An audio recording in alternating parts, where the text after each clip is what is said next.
Boom, boom. Okay, sir, and we're live. Hello, Aaron. What's Hey, hello. up? How you doing, brother? I'm doing good. Welcome.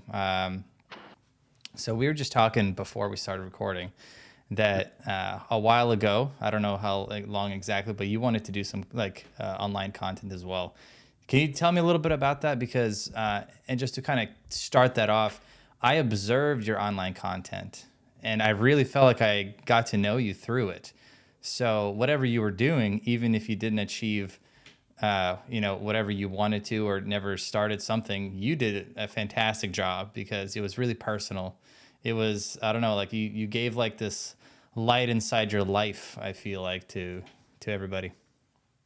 Yeah, that's a thank you. I appreciate that. Um, for the most part of my life, for the majority of it, I kept my social media on like private and only to friends. So when I was posting stuff on social media, it was really to just my friends. It wasn't to gain popularity. There's some posts people are like, "Hey, can you make this public so I can share it?" And they would share it.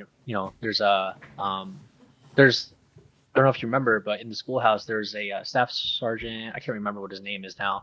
My memory is so bad, but I don't uh, remember I think a lot of those things yeah, either.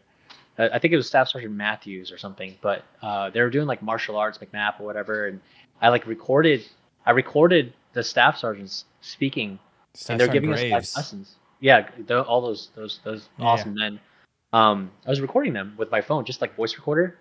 So that was like just single, just recording the phone, recording their speech to us because they're basically saying, hey, when you guys go to the fleet, the Marine Corps fleet, you're gonna meet a lot of people that are gonna bring you down. There's a lot of lazy people. There's fat people. There's all this and that. Just like get it. You're gonna get in what you put in, and or you're gonna get out what you put in.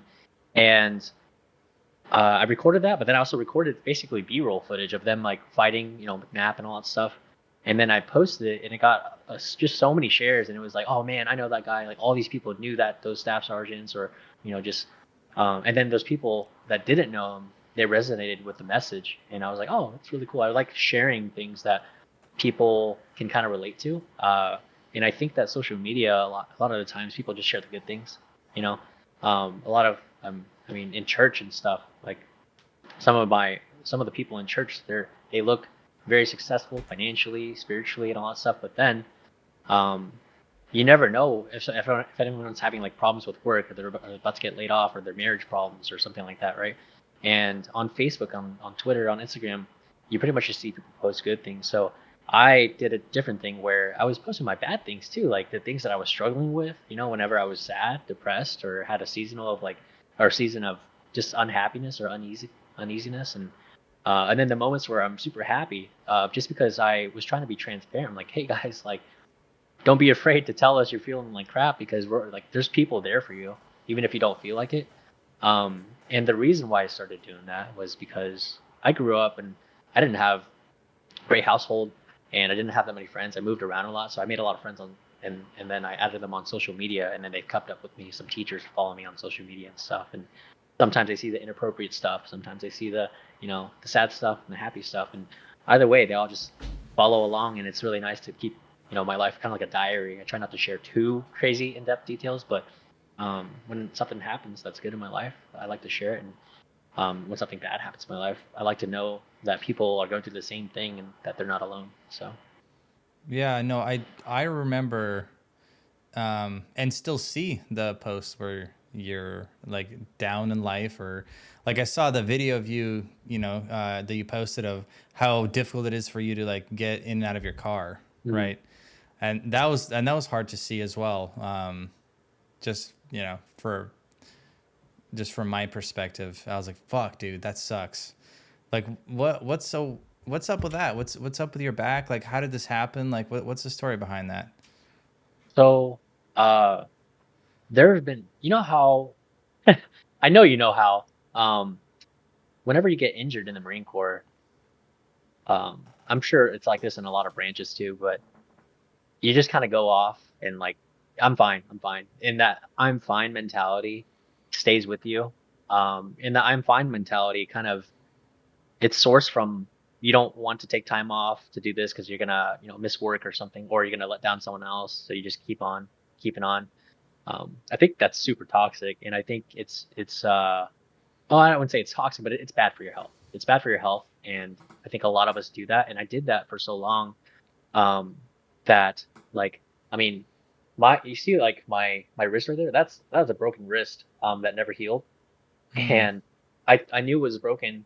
Like I was like, oh, it's broken. I'm not a medical person, but it was actually broken, and it didn't heal right. I didn't have physical therapy, right? So like when I do workouts and everything like that, I always have to worry about my wrist injury like causing pain. Well, small things like that added up throughout my military, like my 6.5 years, and um, it when I got out, I basically was supposed to get medically separated, but I hid my injuries because I was like trying to get out and start my new job as a civilian. I didn't want to postpone it any longer, and because it was my like uh, path to IT. I never had an IT job before, so um, if I would have postponed that and taken the military retirement, I would have been coming out this year around this time. I would have extended my contract to get medically retired. But last year is when I actually got out on terminal. Um, and when I was about to get out, a couple days before I got out, the I was like on crutches and like barely walking and everything. Not only that, all that body pain. And they're like, "Are you getting medically separated?" I'm like, "No." And they're like, "Are you just regular EAS?" I'm like, "Yes." They're like, "How?" Um, so then I was like, I told them my plan. I told the CEO my plan and everything of like how I just got my dream job. I'm getting into IT. I've never gotten an IT job before, and if I postpone this, I'm gonna lose my job and I'm gonna lose my crap. Like if you keep me here, I'm gonna lose my crap. Like I'm gonna get so angry and disappointed in the Marine Corps. And when I went to the medical examiner, he was a like combat veteran, Marine MARSOC guy who went into the Navy and became an actual doctor, not a corpsman, but a doctor. And he um, checked me out, and he's like, "You are not gonna EAS. We need to keep you. We need to medically separate you. Like, if we let you, like, we can't let you get out on limited duty. There's no way." So like ACL, PCL, meniscus, my knee, my like body. I have multiple herniated discs in my cervical spine, my thoracic and lumbar spine. I have arthritis. I have asthma, like really bad asthma too. But I've learned to deal with it, and all of these things just added up, and it causes me a lot of pain every day. So there's days where I can move around and be flexible and stuff, but man, there's some days where my all of my injuries pretty much flare up, and I cannot leave the bed. I literally cannot leave the bed, and if I do, it's like very slow motion, you know. That's literally just the result of you pushing yourself beyond your limits constantly? I think it's that, and the pride of not going to medical, the pride of not seeing a doctor and stuff like that, and then um, combined with the culture of the Marine Corps saying like, "Oh, you're fine. That's just it's kind of like a boo boo. It's fine. Whatever. Get over it." That type of mentality allowed me to stay away from the doctors and medical stuff when I could really seek help and get physical therapy. Um, so I didn't know it the entire time, but I had asthma, and when I would run like a 22-minute 3 mile, I would wheeze, and I thought I was just out of shape. I didn't think I had asthma at all, and I could never really get past like a 21-minute 3 mile. For some reason, I was just so slow. Which is still Um, fast. 20, yeah, 21, yeah, 22 minutes. That's still pretty quick. That's like 7.5, 7:45 minute mile for yeah, 3 miles. yeah. And it wasn't my body. It wasn't like my knees or my legs or my abs or core like holding me back. It was my breathing, and I was like, man, why do I feel so tired in my respiratory system, but fine in my muscular system?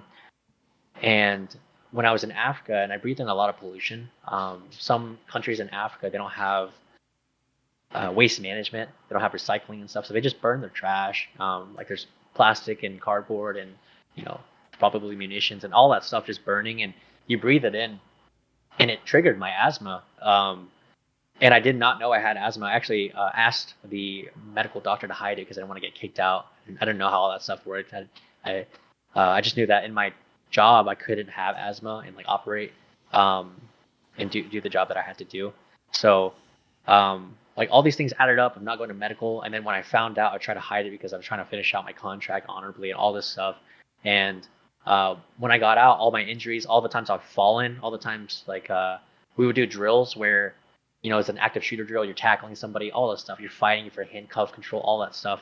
Um, or even if you just fall with a main pack or something, just heavy, and all that stuff, the shock, it really did a toll on my spine. So with my neck, if I see you in real life, I cannot talk to you. If you're right there, I can't angle this way and talk to you. I have to rotate my torso and talk to you. It's kind of robotic, but that's a result of like bad spine. So I go to the chiropractor a lot, like 3 to 5 times a week. Um, Even though I do all that stuff and I'm hurt, I try to work out just because it keeps me kind of sane, being active and stuff like that. So it's the culture of you're fine, don't be a baby, don't be a wuss.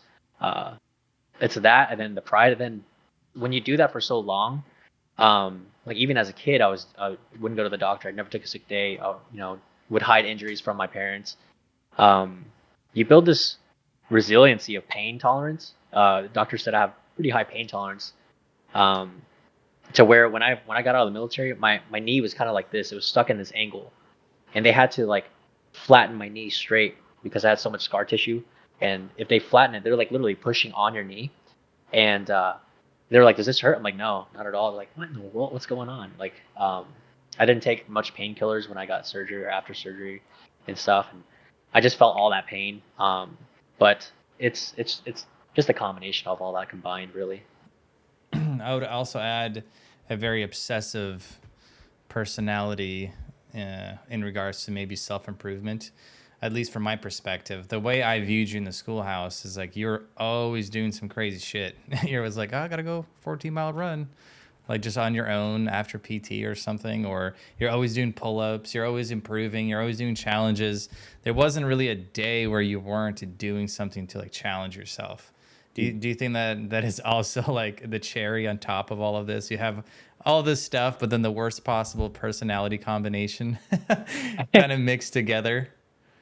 I think that you're right. I feel very convicted right now because that's what the doctors kind of said too. I'm just so stubborn. That's what they said, I believe. I'm stubborn. I Yeah, wasn't supposed to I'd start. say passionate, man. Change that to it's when I say worst possible combination, I certainly don't mean a negative. I mean, you gotta just figure out how to channel that into some other stuff, which you probably do. I mean, what like how does your personality now that you can't deal with this physical stuff, but you used to get this kind of energy out in a physical manner? Like, where do you channel this thing now that you're less mobile than you were before? I Man, I stop for like everyone on the side of the road. I try to do a lot of community service that way. Just it's not like logging my hours, doing stuff like that. It's really just trying to help out people. Maybe they're not even in my community, not in my city. They're just passing by on the highway.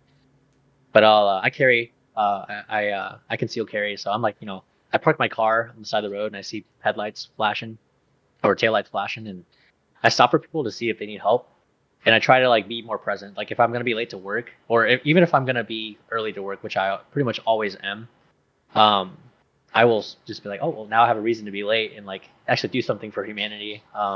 So the other day, going onto the inter ramp for the interstate, it's about they say I think we go 40 miles, 45 miles an hour on that interstate ramp. I parked my car because I saw like so many trees. I'm like, ooh, labor, physical labor. So I walked out and really slowly, and I'm taking all these like tree branches. I got a couple of splinters from them, but I was just tossing them out because they were blocking the road and people had to weave into the shoulders. And I actually almost got hit by a car. They were going way too fast, and but me removing all that debris stopped people from being in a future accident. So I try to do stuff like that all the time, and it makes me feel a lot better. Even if I can't do anything whatsoever, just being by them and talking to them, maybe they had a terrible days. That's kind of how I transfer my energy. Because what I was doing in the schoolhouse was I was trying to get people to improve on their pull-ups. Most people could only do like 10, 15 pull-ups, Yeah. And I remember I challenged my class to do, this 1,000 or 500 or 1,000 pull-up challenge. And Yeah, yeah. I remember that. Yeah, it was just out there doing pull-ups all day, Yeah, yeah. right? It hurt so bad. I didn't want to do pull-ups for a long time after that, but I did 1,000 in like I think 5 or 10 days. I can't remember. It's been so long. Um, but it was just to challenge people to try to better themselves. Um, Yeah, dude, your mom must have met David Goggins a long time ago and lied about who your father is, because this is the kind of vibes I'm getting from the pull-ups to the inspiring other people to do stuff. You know, you mentioned you kind of had a plan to do some more rigorous, I guess, or pointed social media stuff towards communicating or discussing with either veterans or whoever about, you know, could you actually just kind of, I know you've already said it, but kind of go over, you know, we weren't recording before, like okay. what was your plan there with that? So I was actually just talking about you to my girlfriend, and I was saying how like intelligent you were, and I'm not trying to boost you up. I'm not trying to put you on a pedestal, but I consider you a very intelligent person. Um, but the thing is there's so many intelligent people out there. You know that they're just really great at learning what they do. Um, all my life, I always thought I was incredibly stupid, unintelligent. Uh, just a picture a classroom of 30 people. Out of those 30 people, like two of them finished their tests, and like everyone was just waiting. You know, they're talking now. The teacher's telling them to be quiet. Well, I'm sitting there. I'm finishing up the test. You know, I'm like, how did these guys finish so quick, man? They're so smart. I studied for so long. Everything just came so hard to me. And so for the longest time, I thought I was dumb. I thought I was stupid. I had nothing kind of encouraging me, like, oh no, you're smart. You know. Um, but it was because when we were kids. Nowadays it might be different, but when we were kids, we were in elementary, middle school, and high school. We learned in like two different ways. It was like audio or visual. Very rarely it was kinesthetic, but now I think they're going to that, which is the hands-on stuff, which a lot of people learn that way, with the combination of other things. Well, for me, I can't learn from paper and pen and reading. I have to do it. I have to. Maybe you'll be by my shoulder, as I'm doing something. I'm like, am I doing this correctly? I get that affirmation. Yeah, you are. I'm like, oh, great. And it gives me more confidence. But it took me a long time. It took me, I think, when I was 20, maybe 20 or 21, before I found out that I'm like not stupid. I'm not saying I'm the most intelligent person, but I'm very capable, academically and technically. Um, and it was through college. I took one of those like general ed courses. I hate those gen ed courses, but this gen ed course was teaching you their different learning styles and how you can adapt to them. I'm like, wow. And I use that to my Marines too, because as a Lance Corporal, the Marine Corps takes the rank system so seriously. Even as a Lance Corporal, you have people under you and you're trying to take care of them. I was trying to learn their learning styles. So I wasn't just telling them to do something that, there's some people that they needed to know exactly what to do step by step, and then there's some people that just tell me the end goal, I'll make it happen. There's just those different personalities, like the true diversity of the mind. And what I was thinking all these years, 6.5 years in the military, I was like, man, look at all these people that are so bright, and it's you would never know like that some infantryman who kicks down doors and stuff could end up being like a cyber god, and because he doesn't even know that job exists, So what I wanted to do was I wanted to kind of spread the fact that like, hey guys, you're literally not stupid. There's so much potential out there for you for jobs and your career. You don't have to get out of the military and work as a cop if you don't want to. Like usually people use that as their last resort or something, right? More often than not. Um, there's like if you want to pursue something like that is very accomplishable. You just have to. Sometimes people need that handhold, or some people need that nudge. But it's very very much like possible to be in to put your dreams to reality. And what I wanted to do was to I wanted to help people with their resumes. A lot of resumes are not very good. I wanted to help people with their interviewing skills, their communication skills. I'm not the best speaker. I don't use the English grammar perfectly. It's more about just presenting yourself, talking about yourself in a way that you're not like a robot or you're not scared. Just confidently like expressing your value to somebody so that they can hire you. I wanted to tell people and make light of like, hey, look, I know you kick down doors and stuff like that, but you've been a leader. You've learned all these things. What are your hobbies? All these different activities can translate into whatever you're trying to do somehow, some way. Like it really does. Um, And what I wanted to do was try to help people transition, because we have that 1 week transition course. What's it called? TRS, Transition Readiness Something like that. Yeah. Seminar. It's Hmm. terrible. It's absolutely terrible. You could go to the military for 2 years or 30 years, and they still give you a 1 week little course thing that is going to help you readily transition. And it's absolutely terrible. It's such a culture shock to get out anyways.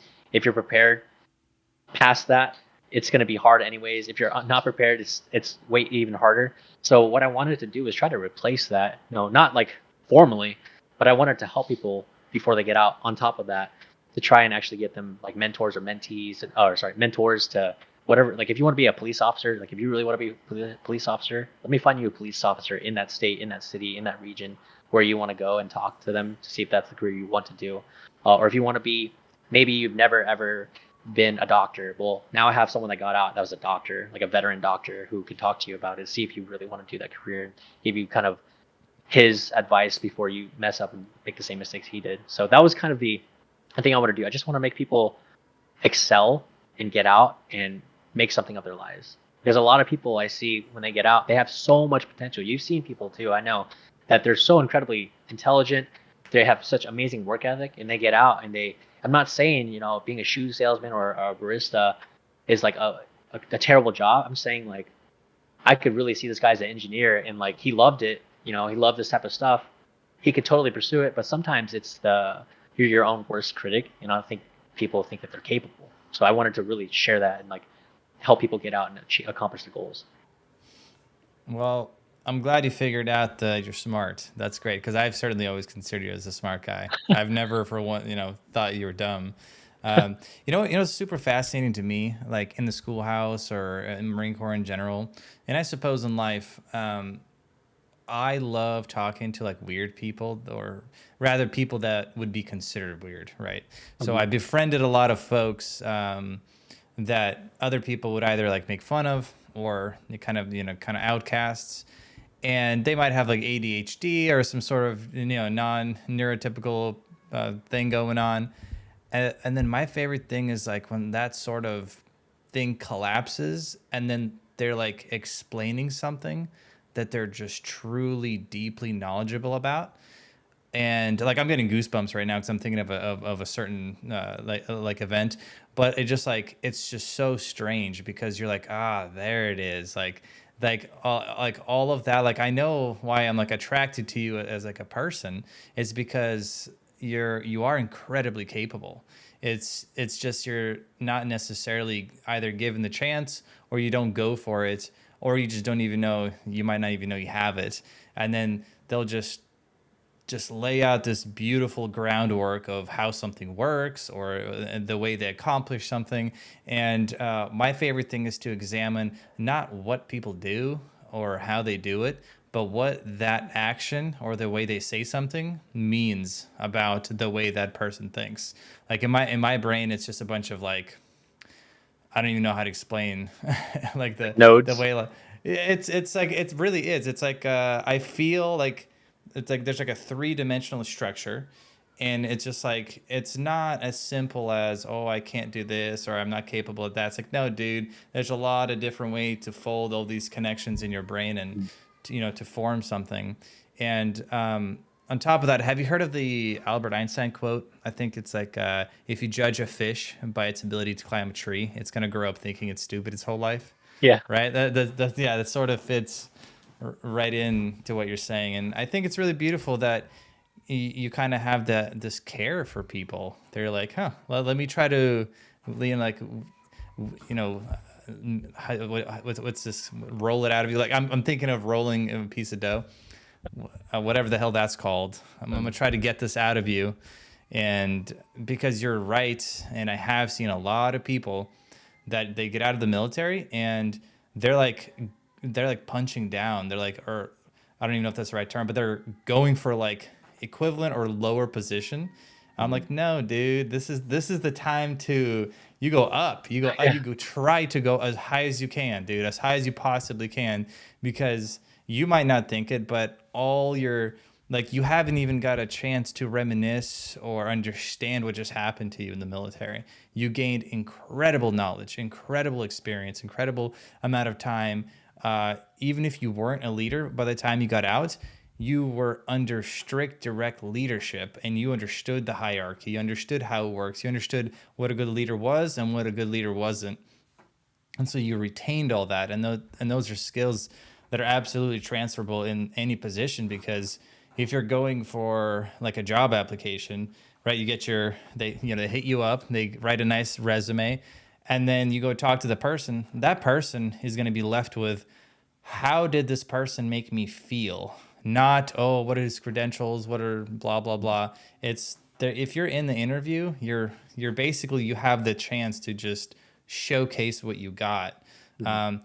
And during, because I did a skill bridge program, so I did like that MSSA course, which is Mhm. at Microsoft, the coding boot camp, and we actually learned for like a few months how to do these interviews. And I saw people just struggle so hard uh, to word like their own capabilities. Mhm. But then just like after a little bit of practice, and people, because class would give feedback, they're like, dude, we you know how to do this. It's, you can like phrase it like this. Or if somebody was from the same unit, it's like, dude, we've done this thing before, you have the capabilities, so try structuring in a certain way. And then by the end of it, they did turn into like a way more capable interviewer, Mhm. that possibly able to land that higher level position or job or whatever it was. That's really good. I like what you said about that, how people have a tough time articulating like who they are, like how valuable they are. Because man, I'm telling you, there's I've had some infantrymen that they were like scientists. They were doing like science labs or experiments in the room that could probably catch things on fire and like but now what that infantryman wants to do is I think he got out last year, I believe, and he is now going to school. I think he's on a sophomore year or junior year to be a propulsion engineer. He wants to work for NASA. That's his dream. Mm. But what we associate like the Marine Corps with, especially, right, is low IQ people, just like is really dumb, right? But even if they are dumb, man, in their jobs, like you go to an infantryman guy and like he could tell you so many things about guns you would never even know. He could tell you so many ways to approach a room that you would never even think of.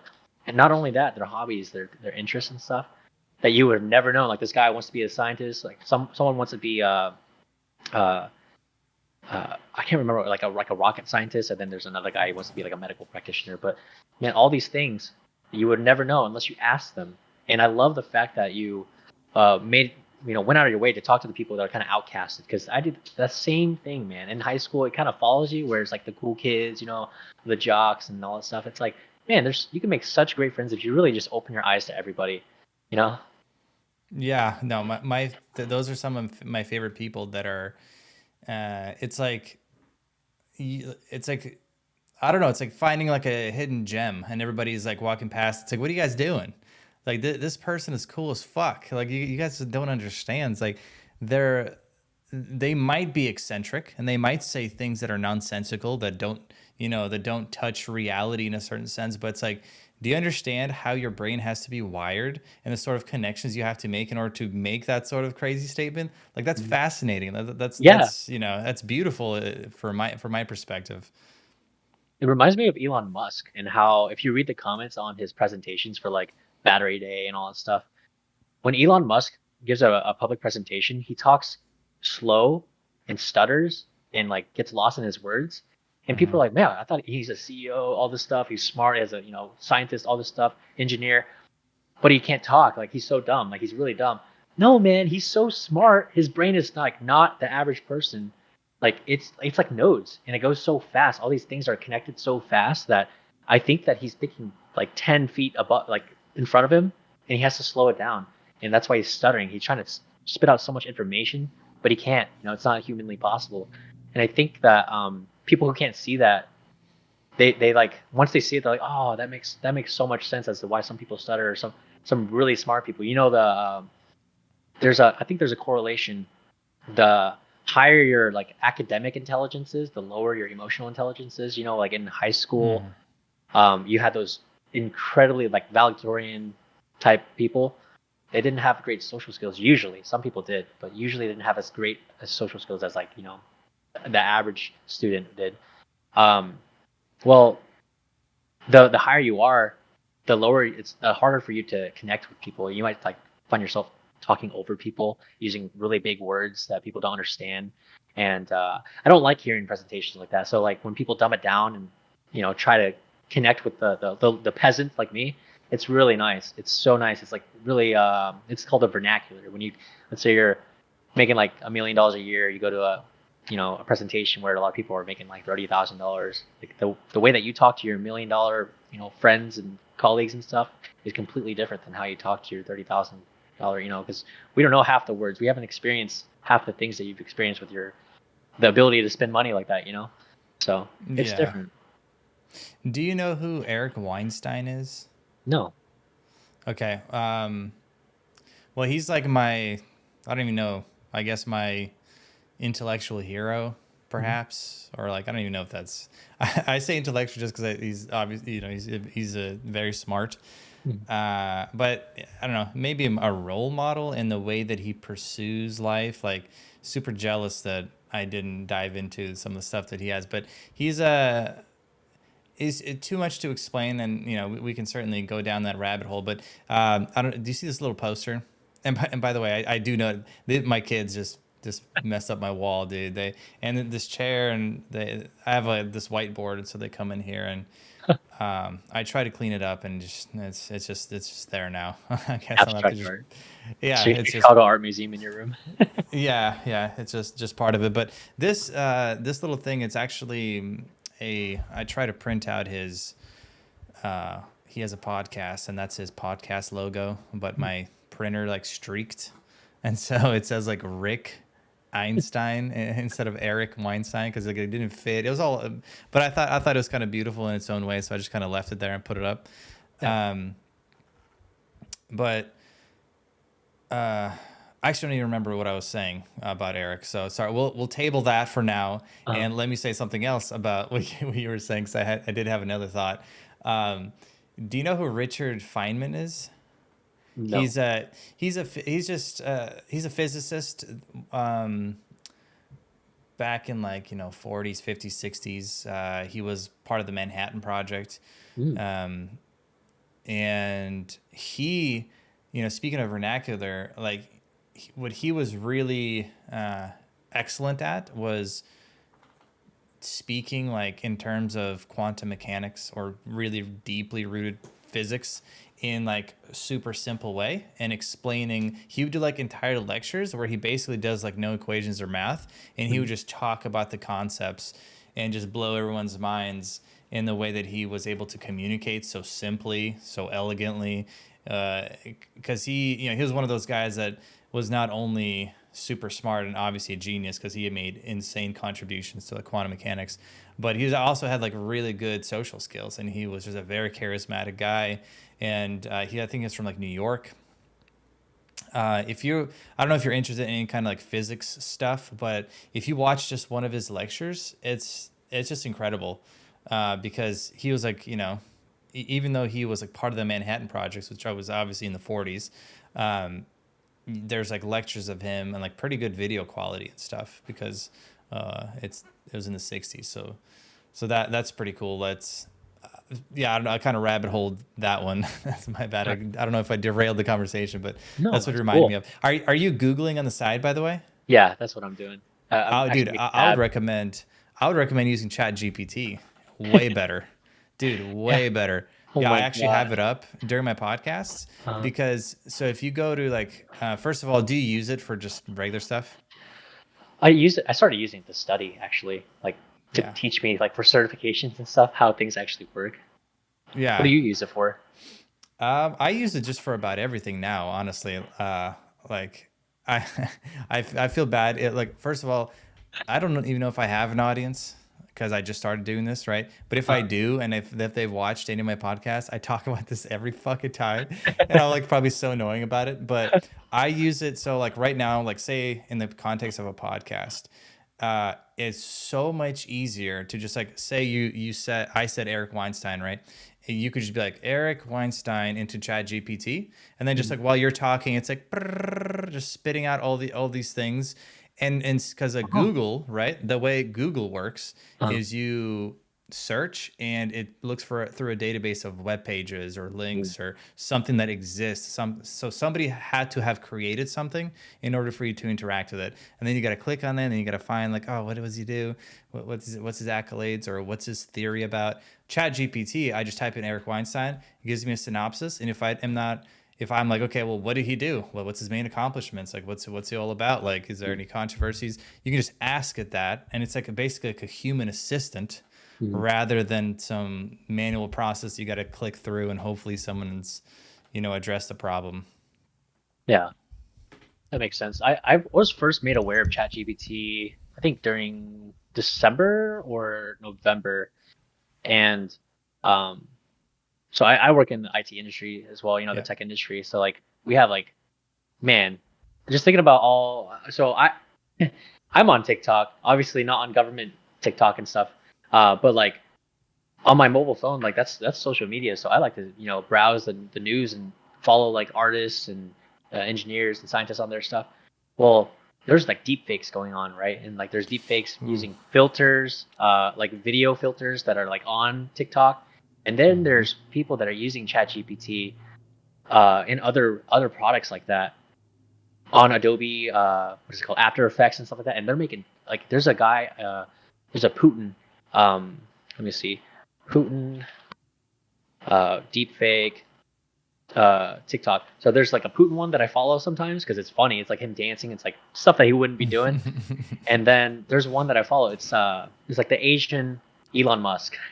Oh I yeah. don't know. Have you seen that one? Yeah, Elon Musk. It's so yeah. funny, and Yeah. it looks just like him. And He it was so does. hard for me to see on like my little phone screen. I was like, Uh-huh. is that a filter? Or are they like deep faking it? And or is this guy like really look like him? Well, I think it's a combination because I don't see the Uh-huh. behind the scenes stuff, but I think he kind of like resembles some of the facial features, but I think they're deep faking him, and it looks so real. And obviously his accent is super strong. He's like, "Hello, I Elon Musk." It's very it's Yeah, very yeah. Chinese. Um, but his English gets better in every single video. So I'm like, oh my gosh, one Oh day he's gonna shit. be like, hello, he's gonna sound like Elon Yeah. Musk. Oh It's man, crazy. dude. Yeah, That and that that is yeah, sorry, go ahead. I'm so sorry, man. But this also, I just thought about this. Have you been seeing those videos of people with Joe Biden and Barack Obama and Trump, those voice AI? Yes. Dude, I just Oh I my just saw one gosh, today. It was so fucking funny. they're so funny. I've seen them playing Minecraft and talking crap on each other, but I think I Yeah. haven't looked into it. But I think the way it goes is they're like actually talking into the microphone, and Yeah. there's probably I don't know if there's a delay or if it's like real time, but it produces that uh the sound of Obama or Trump or whoever, and that's scary, man. You combine all those three things together, and these are just consumer based. Like these are kids doing it. These are like middle school or high schoolers, college Yeah. students doing it. Imagine if you have like a threat actor that's like deep state, like they're government funded, they have like unlimited funds. Like that's scary, man. Dude, I mean that I guarantee that already happens, and yeah, the deep fakes, like,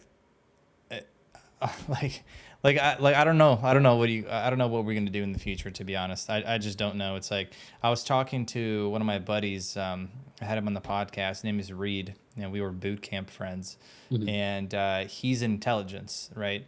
So he knows some of this stuff. And I asked him, I was like, well, how do you feel about AI, when it comes to like national security and all that? And he, it's like, his answer is like, well, it kind of is what it is. Like there's nothing you can do, just like with any other cyber attacks. It's like, it's Mhm. always very, very reactive. It's like a cat and mouse game, right? Exactly. You get attacked. Okay, let's learn and figure this out. And it always has to be responsive, but this is like layers and layers and layers deeper and more complex than anything we've ever seen. Like the whole evolution of this thing. I'm very surprised. Like in your line of work, that you don't use Chat GPT for technical stuff. If you haven't, bro, let me tell you. Like, you know what Power BI is? Yes, I do. Okay, for those of you who might not know, Power BI is just basically like a reporting application from Microsoft that you need a little bit of code knowledge because there is some coding involved, but it's mostly no code. And you transform data, and it's a skill, so you can't just not know anything about it and put something together, Mhm. because you got to connect databases and all this other stuff. And I use ChatGPT to give me like novel answers that I can't find online. Cause like, like sometimes when you go to click an option and it's like grayed out and you're like, why? Why is this grayed out? It's like, it's like, thanks Google, I can't do that. And I'm Yeah. like, why is this box grayed out? And then somebody on Quora asks it, and there's like 4 responses. There's like 4 different answers. I'm like, oh, it's so like painstaking. Uh, But with this thing, dude, I'm just like, hey, my box is grayed out. And they're like, well, that's because of blah, blah, blah. It's like, have you checked this? And they'll like ask you questions and you give it the answers, and because it needs more context or something. And you're like, here's the answers. Like what? And it tells me exactly what I need to do, where I need to go.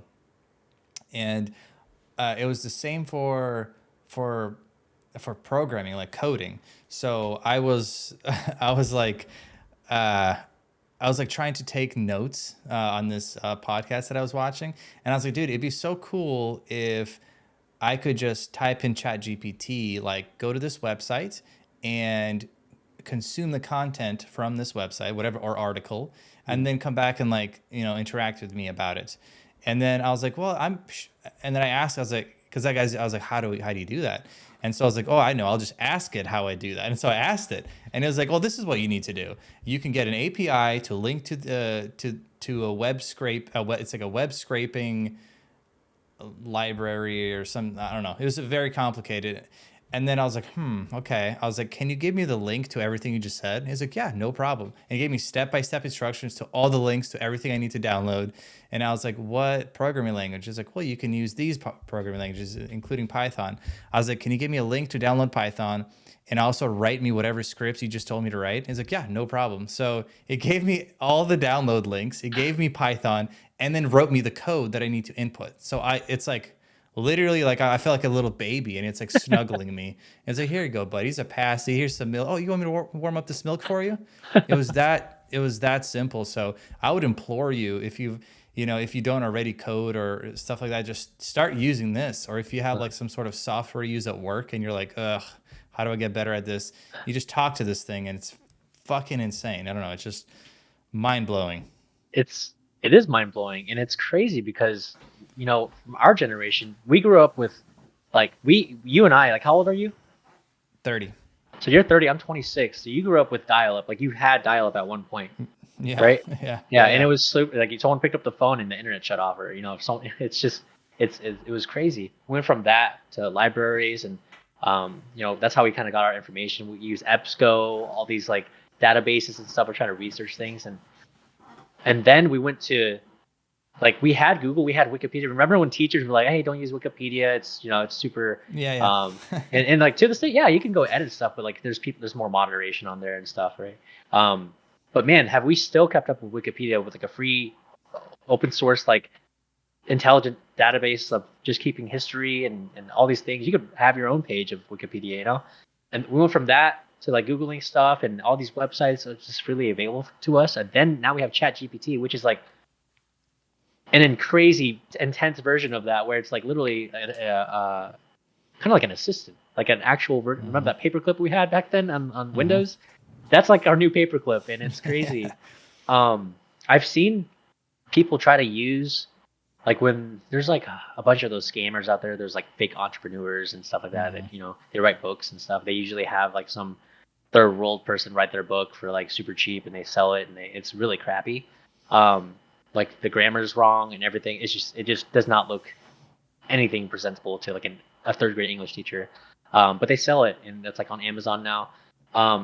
I think with ChatGPT existing, there's a lot of benefits, but there's a lot of cons to it too. I know in the first stages, I think you were able to. I never was able to do it, but I know you were able to, like, hey, find me the CEO's contact information of some blah blah blah, and it would list out like all these different types of ways that you could contact them, and then no one knew how it was drawing these sources. Like how was it getting this information? I think they limited it to where you can't really pull PII information from those types of things anymore. Another way I've seen it be like kind of misused is man, there's like no more human touch to the creativity part. People are trying to write books with ChatGPT now, you know. Um, Oh yeah, it's that's easy sad. to do in an afternoon, dude. Like, Yeah. and the worst part, not the worst part, the best and worst part, because I want to, definitely double down what you said. There's the good and the bad, and this is equally as good as bad because it's all novel. Hmm. It's all new. So every single piece of content or thing that it responds to you with, it's not actually copying.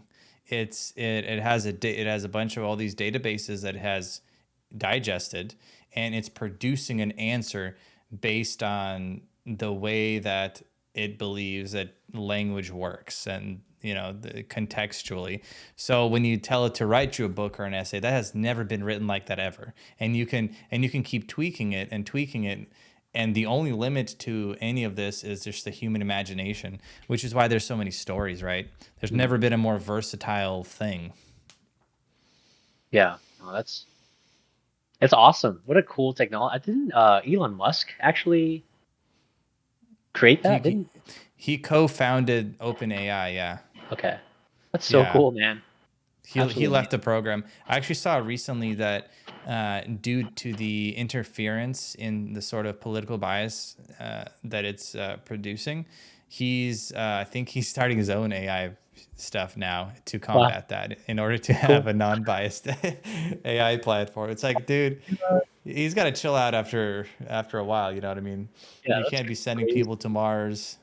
Recreating electric vehicles. I don't know. It's just like, Have you been yeah. following like Elon Musk and Jeff Bezos, like their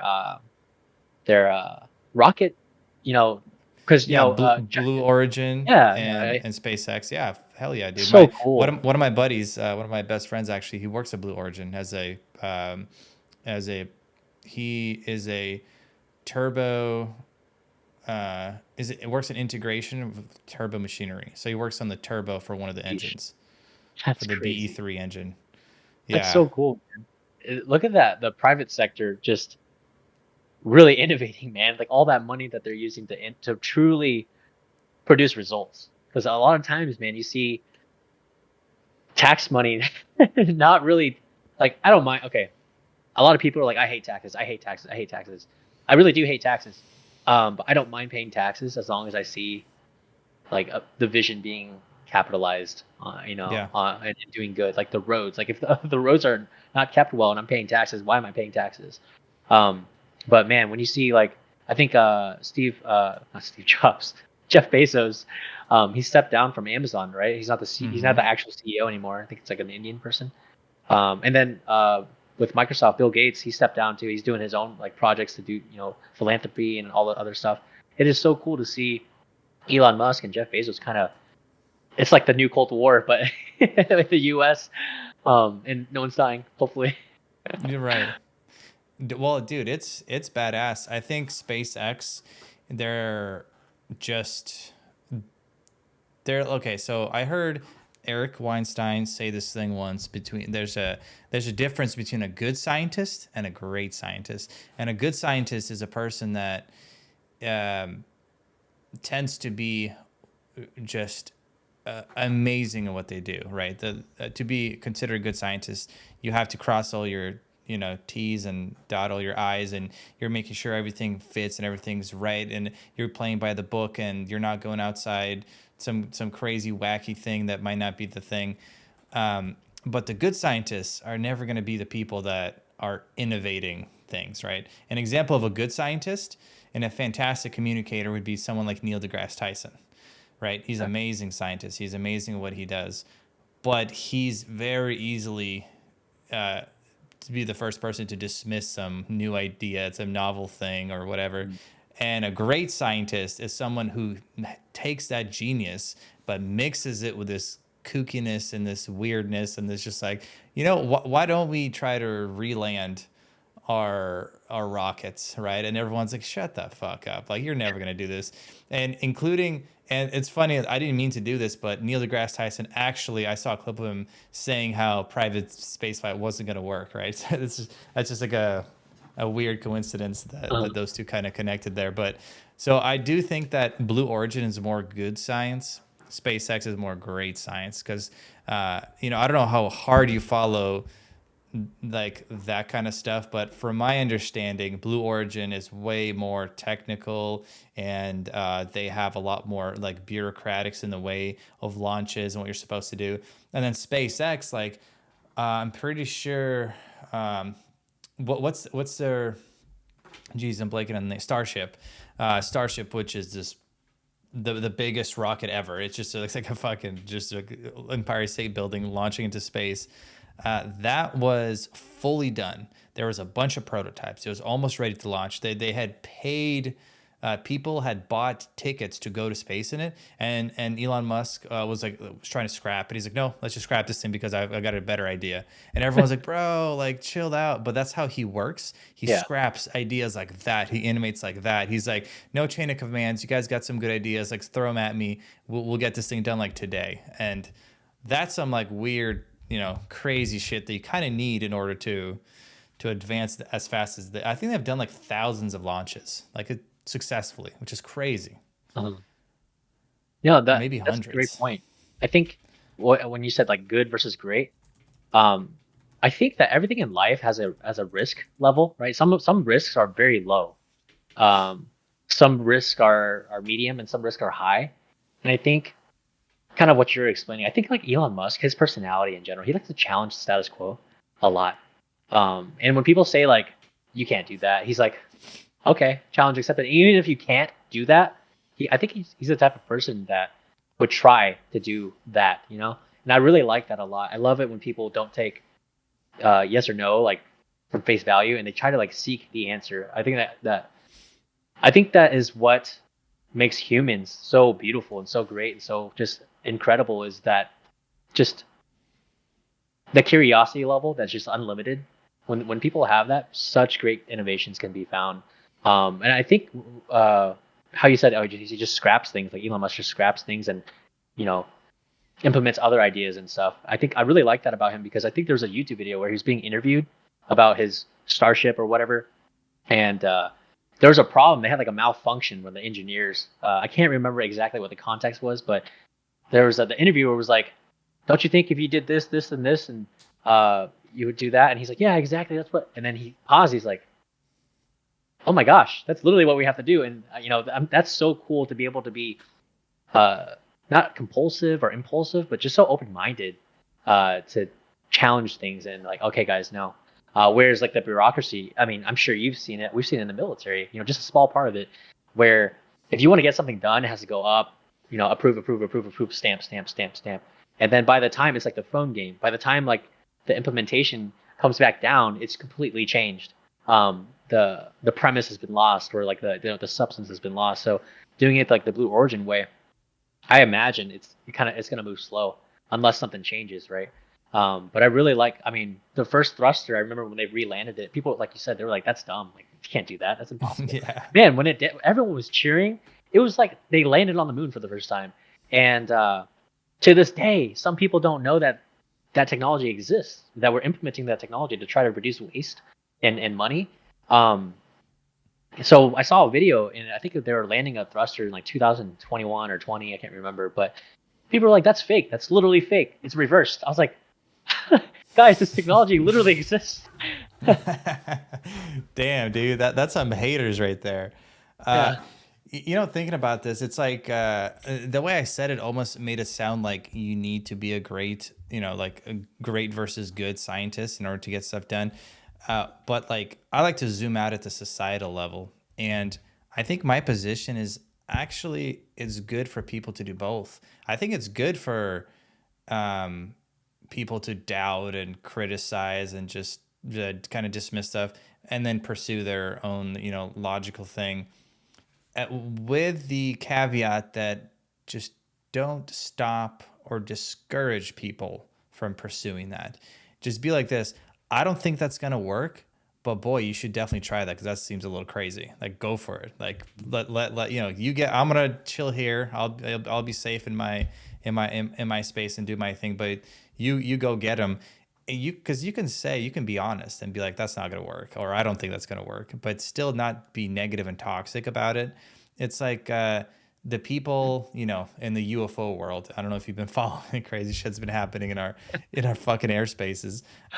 But it's like we shouldn't just attack the people that believe these things are aliens and want to pursue that. It's like, dude, yeah, I don't think that they're aliens, but go for it, man. Like, do that stuff. Who cares? What are you gonna do? Convince the public like that aliens are real? Okay, that's like not that big of a deal to me. It's like we should allow those kinds of people to kind of run free and do their thing. Because what if they are those great scientists, right? What if they're going somewhere where nobody else wants to go because it doesn't make sense, but that's where the thing is, or that's the approach that you might take.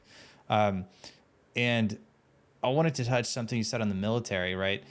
Like I think like where the good versus great scientists or science approach, I suppose, goes in the military is like big structural changes basically fucking impossible. Like it's just not gonna happen. Like there's all these, especially if the suggestion's coming from some lower rank or like enlisted person. Good luck with that kind of level of bureaucracy and inspections, and just it's all crap. But where does that break down, right? Where do they allow more autonomy? That's like at the infantry level, right? At the infantry level, you have this decentralized command. You have the squad leaders being able to dictate what's going to happen on the mission, when it's going to happen within the snap of a finger. That's because they found out the hard way that you can't just have this centralized command when it comes to needing to make changes quick.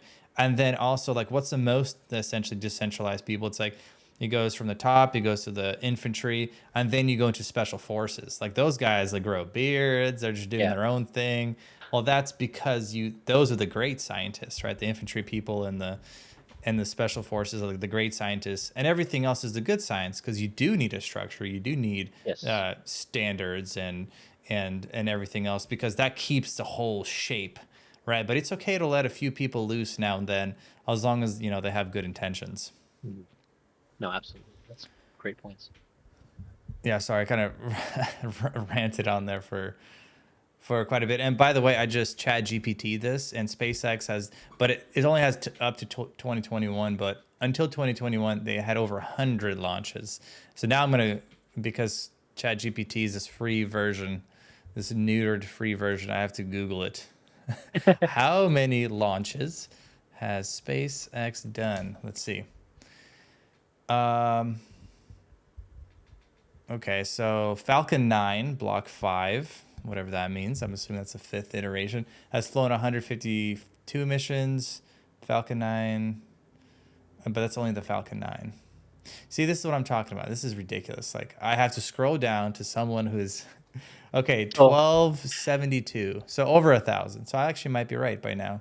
It's definitely over 1,000 according to this. Oh, okay, SpaceX stats.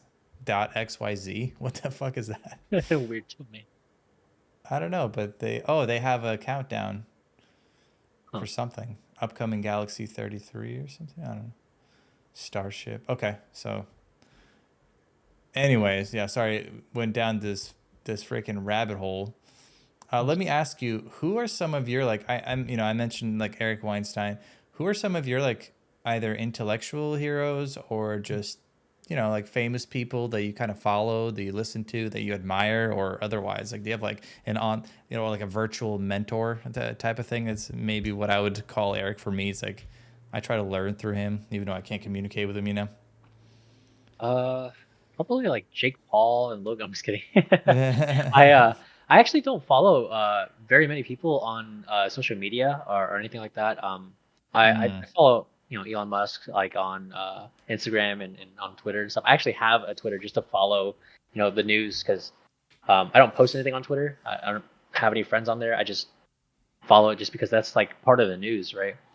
And I don't really have anybody that I follow closely or anything like that. But I will say that it's really interesting when you keep your mind like open to like just like you said, your friend group, or your mind open to everything like that. Like you can learn a lot from everybody. Like even if there's people that you dislike.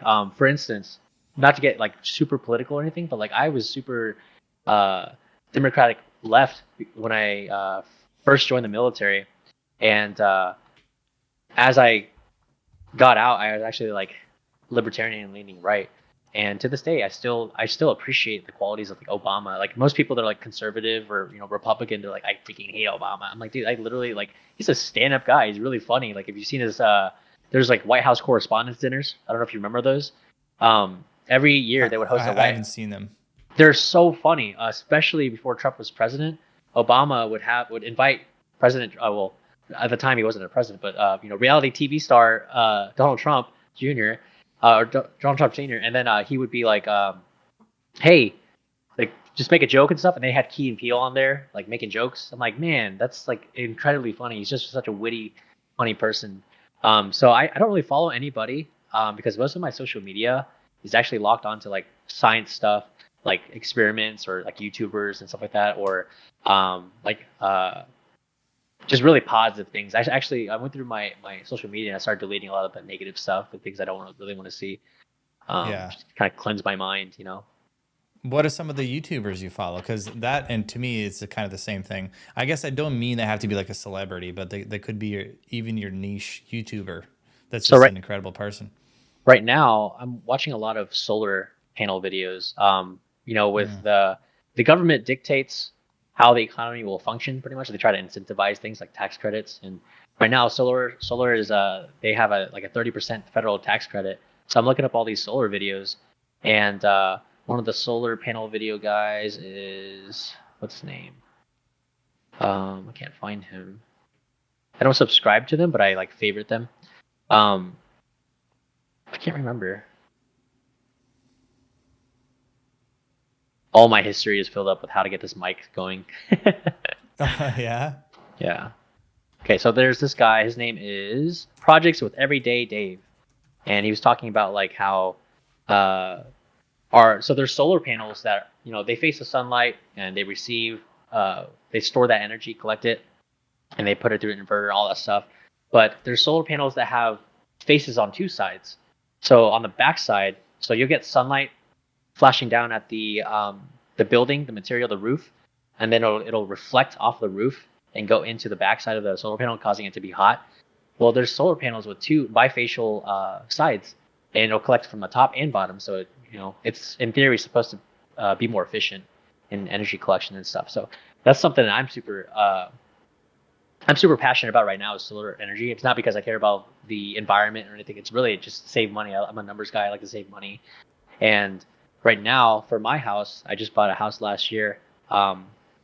It would cost around like $70,000 for me to get into solar. That's Jeez. before the 30% tax credit. But yeah, it's not looking too affordable for and that's to power my house fully.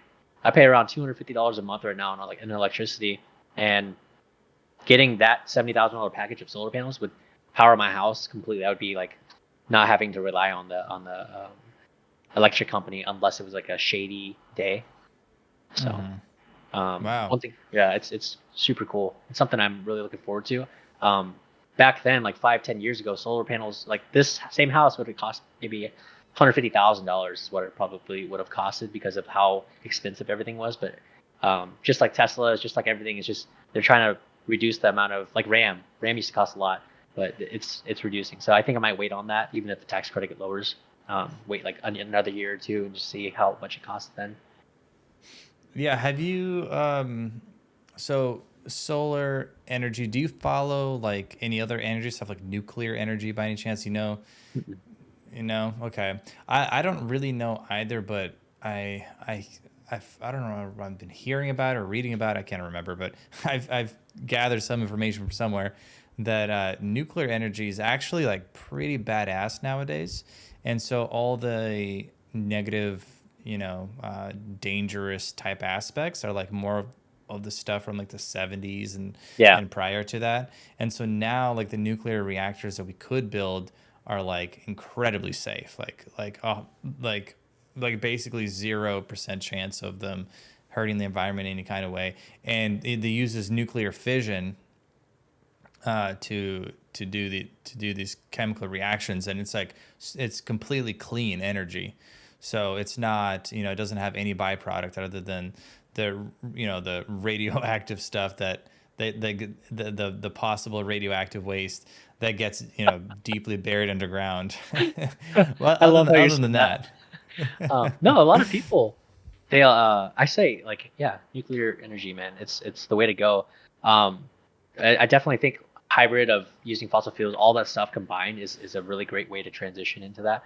Um, the thing is like when people ask me like, well, what about Chernobyl? I'm like, guys, this happened when literally there's no like OSHA didn't exist. Well, even if it did exist, they weren't like checking. Like nowadays, there's so many regulations and things you have to follow. There's like whistleblowers and all that stuff. And back then, they could literally be like, no, let's pull the experiment. They're doing the whole great scientist type of yeah, yeah, impulsive yeah. like. But then it was catastrophic. Um, so Dude, I'm pretty sure the first dude who did a nuclear reaction was, I think it was Enrico Fermi. Hold on. Enrico Fermi, nuclear reaction. Let me look this up. Yep. So it was like like back in 1942, he was in the University of Chicago, and like, he was like by the bleachers, and he did like a controlled nuclear fission chain reaction. So they like trusted this dude. Talk about great science. They trusted the entire city with this dude doing it, like because they had no idea. It's never been done before. They're like, "What is this?" And they're like, "Ah, it's just a little chain reaction. It's not a big deal." And he did it, and he was, um, he like successfully like sustained it and everything. And they're like, "Oh, well, this is possible." And then that obviously led to, the development of the first nuclear bomb. But um, yeah, that kind of stuff is like long gone. I feel like in America today, where you can just like take all these incredible geniuses, give them a bunch of money, and be like, just go do your thing, man. yeah, Just don't worry about whatever happens, but like keep us in the loop, yeah, keep us in the loop of what's going on. I feel like today, just because of the bureaucracy, like.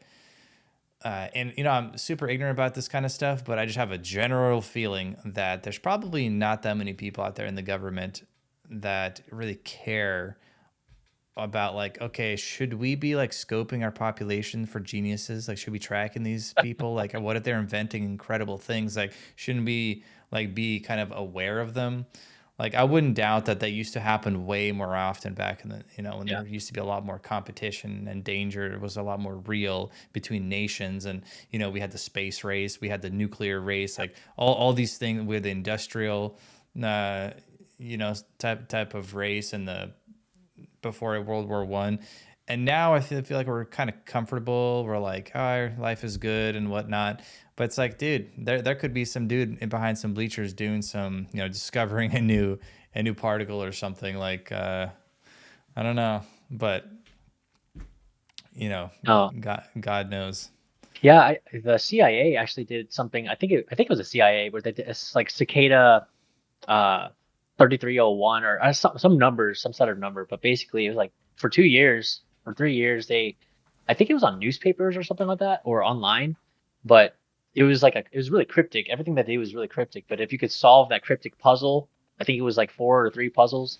Um, you could be like literally you could work for them. Like all you have to do is just interview, and that was it. But like that was their Hmm. way of like seeking out geniuses and stuff. And I think they did it on Twitter as well. Like the CIA did that on Twitter. It was like, hey, they just put like four dot, and people were like, what the heck?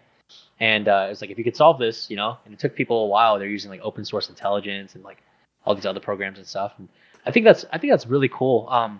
And I think nowadays they probably don't do that as much because I think all the geniuses and stuff they kind of make themselves known or they're kind of known uh in their like little societies and stuff or maybe they have like a following.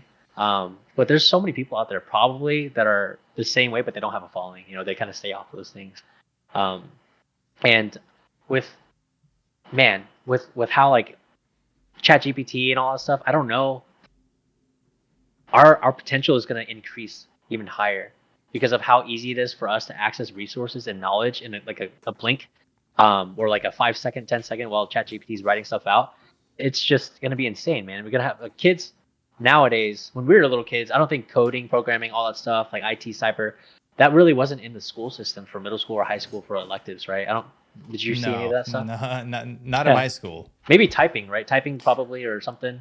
I think we did like I did a one class on like well, creating our own website once actually. Yeah, I kind of remember that, yeah. but it But wasn't it was anything using that was upheld at all. It was just like yeah this one thing and then you're done. intro, and then that was it, right?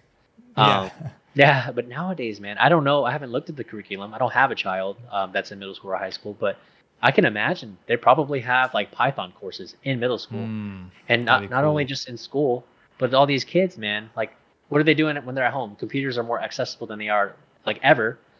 You can have like a little Raspberry Pi and have yourself like a a hacking system in your home for like $100 or less.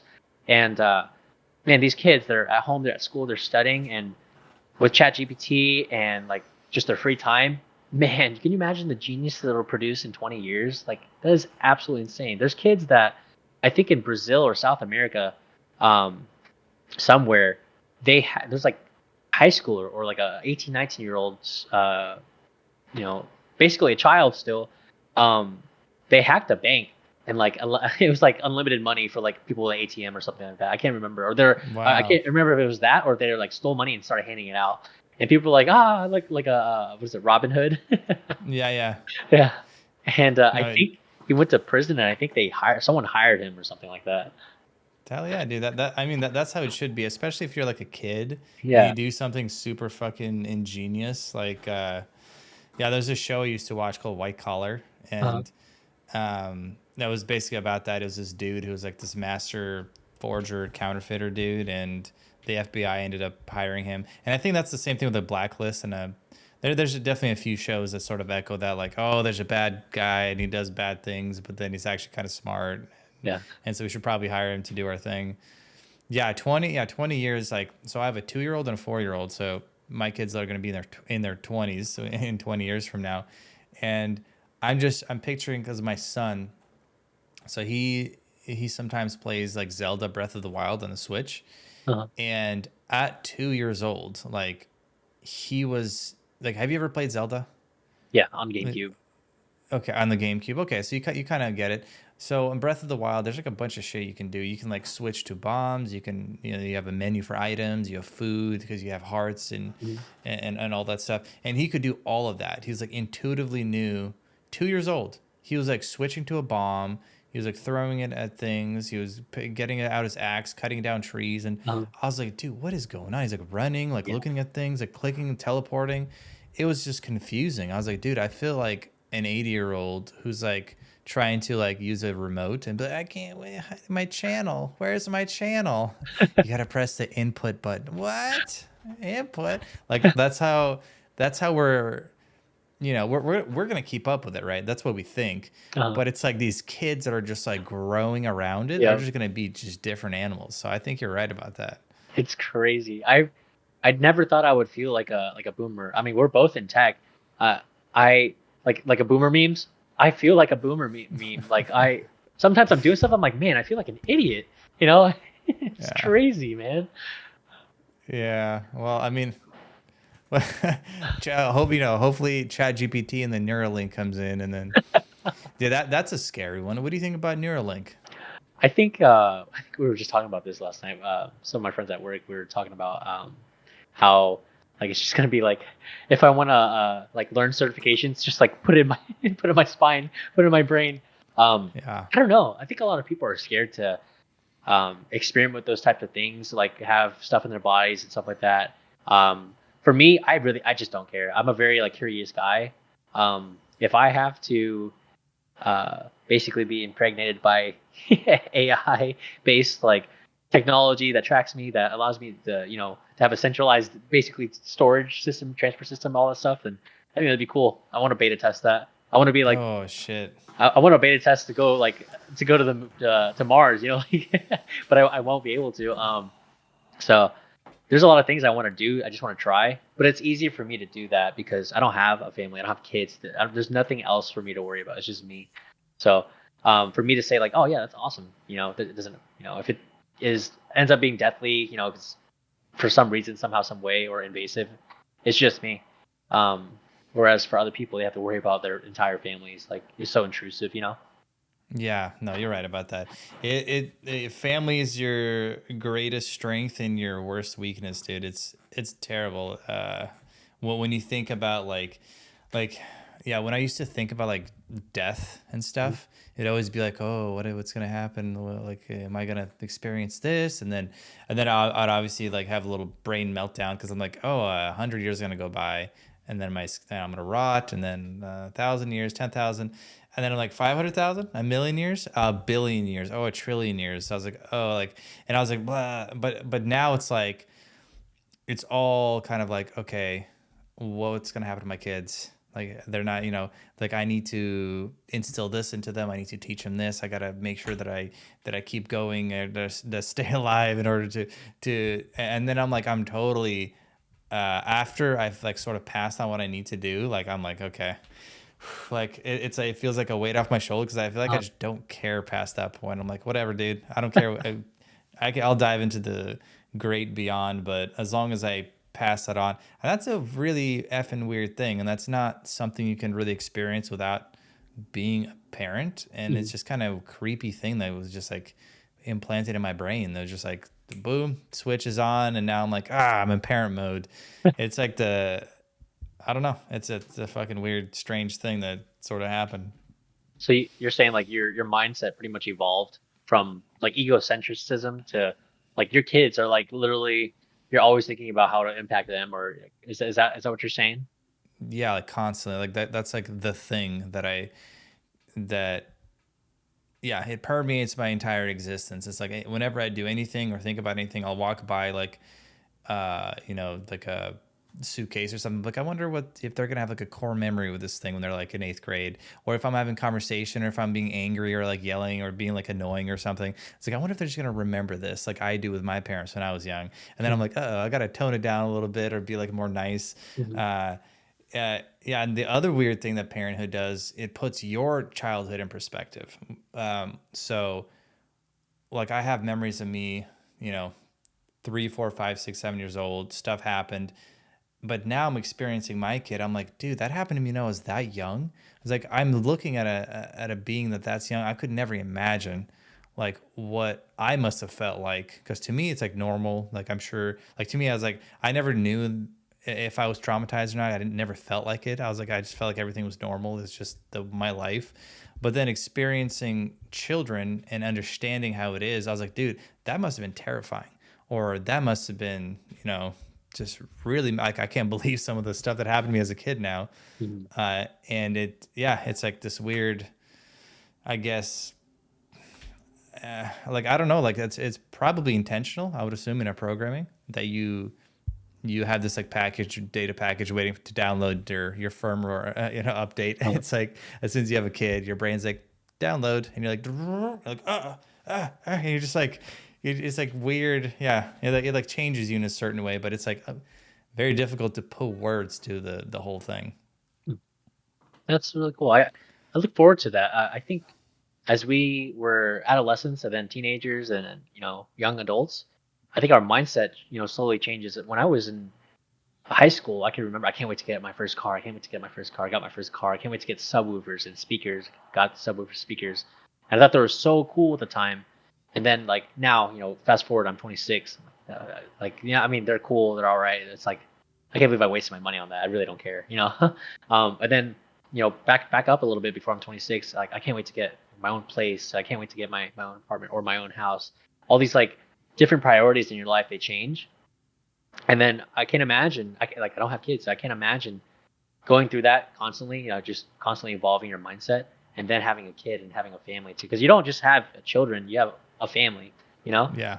So now you have more things to think about, and that it's so fascinating to me to see. Like, I look at you and I see like a shield. Like you're like the shield of your family. Um, and I don't know if that's how you view yourself or something like that, but like that's how I've always viewed you in general as a person, like a shield. Just not afraid to speak your mind and stuff like that, and stand up for what you think is right. And when you're raising a family and stuff, and you're able to protect them physically, verbally, all that stuff, and it's so cool to see you grow, and not only in your job and stuff, but like in your mindset. So I love hearing that about you as you just mature into this like just a really good, like, amazing dad and husband. You know, that's awesome, man. Well, I appreciate the compliments, but hey, right back at you, and I think you're gonna be a really good dad. Hopefully. There's some people you can tell, dude. You're gonna kick ass. You're gonna. I know your little hyper obsession focus bullshit. Dude, there's gonna be a Pandora's box that's just a deep black hole, and you're never gonna be able to satisfy that. And that is improving and making your kids the best possible thing, and you're just gonna get obsessed, yeah, and it's gonna be, but it's perfect because when you do that, when you pour that energy into them, Mhm. dude, it's like, right, it's so reflective. They will love you. They cherish you. It doesn't matter what you do. You're the best fucking thing, and it's like you feel like, I don't know. It's just like such an amazing feeling, and excited for you. You know, if and when the day comes, you're gonna kick Uh, some ass, dude. do you feel like, thank you. Do you feel like the childhood that you grew up with, do you find yourself thinking like, I literally don't want my child to grow up anything like that a lot? Is that kind of how you think? Like, what's like, you know, because Um, our childhood, our traumas, all that stuff really dictates who we are. It doesn't dictate who we are, but it kind of helps. It develops us. It molds us into who we are. um, if you don't mind, let me answer this slightly different, and then we can come back to your Yeah. kind of original question. So the trauma molding you into who you are, I think there's some trauma that is healthy. Obviously, there's trauma that's just beyond reprehensible, and no human should ever experience. But yeah, I mean, if you're kind of poor and hungry, and you never have anything you want, and then you eventually are able to climb out of that, there's deep, obviously, character building that happens. That's pretty essential. And I notice that my kids, because they do have stuff, they're not, it's certainly not the way that we probably grew up, and that is negatively impacting their character. Like, they're very, very, like, selfish compared to like what I was. But it's just because that's just the way that they're raised. They have the stuff. It's like, for them, us going to the grocery store must be so like numbing for them. Like, just like they're, because you're saying, oh, you wanted subwoofers, you wanted a new car, and then you got used to it. Oh, you Yeah. wanted a house, you wanted this, and you got used to it. Well, they're like newborns going to a freaking supermarket, seeing all this food. Like, they don't give a shit where it comes from. Yeah. They don't care about money. They don't know what hard work is or dedication. Like, I'll try to teach them this kind of stuff, but they're just way too young. And so if they're like wasting food, throwing away stuff that I think is bad, Mhm. it's almost impossible for me to bridge that cultural gap and try to teach them. I got, like, unless you deprive them of stuff, Yeah. and I haven't found like a good, like, happy middle of like, how do I fuck you up a little bit but I still, love you Boot and camp. care for you. So that's a really very difficult thing to navigate, and because you don't want to have your kid end up being like spoiled, and because that is just as bad, in my opinion, as all the other stuff. And then as far as the childhood that I had, like, I never considered my childhood to be bad because it was what it was. But yeah, looking back at it, I certainly, like, the one thing that I definitely I'm gonna instill in my kids, or be there for them, is just having a father. Like, I didn't have a dad, Mhm. and that I never noticed what that did to me, but in retrospect, like, it's very obvious that I was missing a father figure in my life. Like, I also didn't really have mentors. I didn't have any adults that I kind of looked up to and like wanted to be like them. Um, I moved to the US when I was 10. And so we left all our family behind, or all our support groups. It was just like me, my mom, my sister. And it was just kind of me, like, raising myself. And so that kind of thing where you raise yourself, it's like, no, you need to be put in your place. When you're a kid, you should not be doing whatever you want, because there's just some stuff that that comes up that's not moral or good, and you don't know any better, so you're doing all these things. It's like a runaway process. And so you need to check in with your environment and be like, and you need to have somebody catch you doing something really bad, and fuck you up a little bit, so that Yeah. you have this, I have this aversion of stealing or whatever it is that you might be doing that's bad. So in that sense, I see the holes in my childhood, and yes, I'm going to try to fill those gaps as much as possible. But then, on the flip side, it's like, can't fill it too much because I notice what happens when I do. Mm. And I don't know if that answered your question, but No, no, it that's does. just kind of what I felt. That's really interesting. I asked because um, I didn't same thing. Really broken household, but I didn't immigrate here. I was first generation American, born here, but not having that father figure, not having those people to look up to. It's really interesting growing up and like raising yourself pretty much, and like uh, it's I used to think it was a weakness. And in some ways I still agree that it is a weakness, but I think there's so much of a plus side if you're able to capitalize on it. Like for me, I feel like I'm more resilient because of it. I feel like my exposure to like hardship, right, because of the lack of like what a normal family would have. Um, I feel like me having to grow up and thinking about finances a lot earlier and stuff, it allowed me to have kind of the edge on people my age right now to this day, because of my finances are all like in a very in a better position than most, because people that get out of the military, or people that just get in the military don't even know anything about budgeting and all that stuff. And I was like way ahead. I was like, how am I gonna like not be homeless before I join the military? How am I gonna find success? Like, what am I joining the military for? Some people it's to serve the country and all this stuff. That I was literally like, how do I not be homeless and how do I like start a life for myself? So uh, having that broken childhood and having some traumas and stuff like that allowed me to kind of build who I am today, which is I still don't have like a huge, like a really close family or anything like that, but I feel like I'm a stronger person um, because of that. Yeah, and for you in particular, you mentioned you're a visceral learner, so got to get hands-on with things. And perhaps it sounds a little messed up, but if you had a support group to help you do all this stuff, like maybe you just wouldn't have done, nearly half the things that you would have to push through and figure out and be in those physical situations to learn how to do that stuff. Like how, like, suppose like, thought experiment, you had a fulfilled, normal, whatever the hell that is, childhood, and two parents that are married and they're wonderful and and treated like, what kind of have you ever thought about like what kind of person you have? Okay, like talk to Yeah, me about that. What kind of person do you think you'd be right now? man. I used to, when I was a kid, I was like, man, I just want my parents to be good. I want like a dad. I want a mom. I want all this. And growing up till like I was 20 something, it's like, man, I really wish I had that.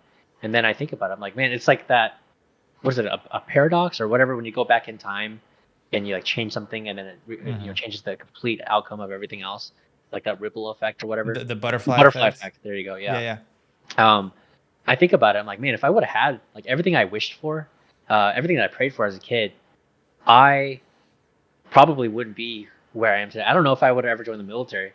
I probably would have stayed at home and gone to college and stuff like that, just full time college, instead of going full time college and two jobs in college and stuff, like struggling like crazy and stuff.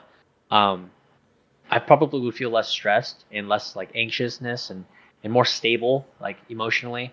I feel like I would be more handy. I feel like having a really strong, solid like dad in my life. I'd probably be more handy with tools, woodworking, all that stuff, fixing things by myself. Like I didn't even know how to change a tire. My senior year of high school, um, my car broke down. No, not broke down, but it had a flat tire. I was like, dude, I don't even know what to do. I had to call one of my like sophomore friends. Like, he's just a very country boy. Came and like helped me. I'm like, dude, I had no idea what she did. I still to this day I forgot what he did, but he helped me out. I'm like, man, that's so embarrassing. Like, I want to be able to do that stuff. So now that I know all this stuff, when I do have a child, I'm gonna make sure all these hard skills, all these soft skills, I want to pass down everything I wasn't. Um, and I don't know. It's. I think I would be a completely different person, but I'm thankful I didn't have that because I'm pretty happy with where I am at today. But for the longest time, I was so upset, like jealous, even like Father's Day, Mother's Day, all that stuff. I was so jealous of other people. Like, congratulations, mom, you're my best friend. Or I'm like, wow, I can't even think of my mom as my best friend.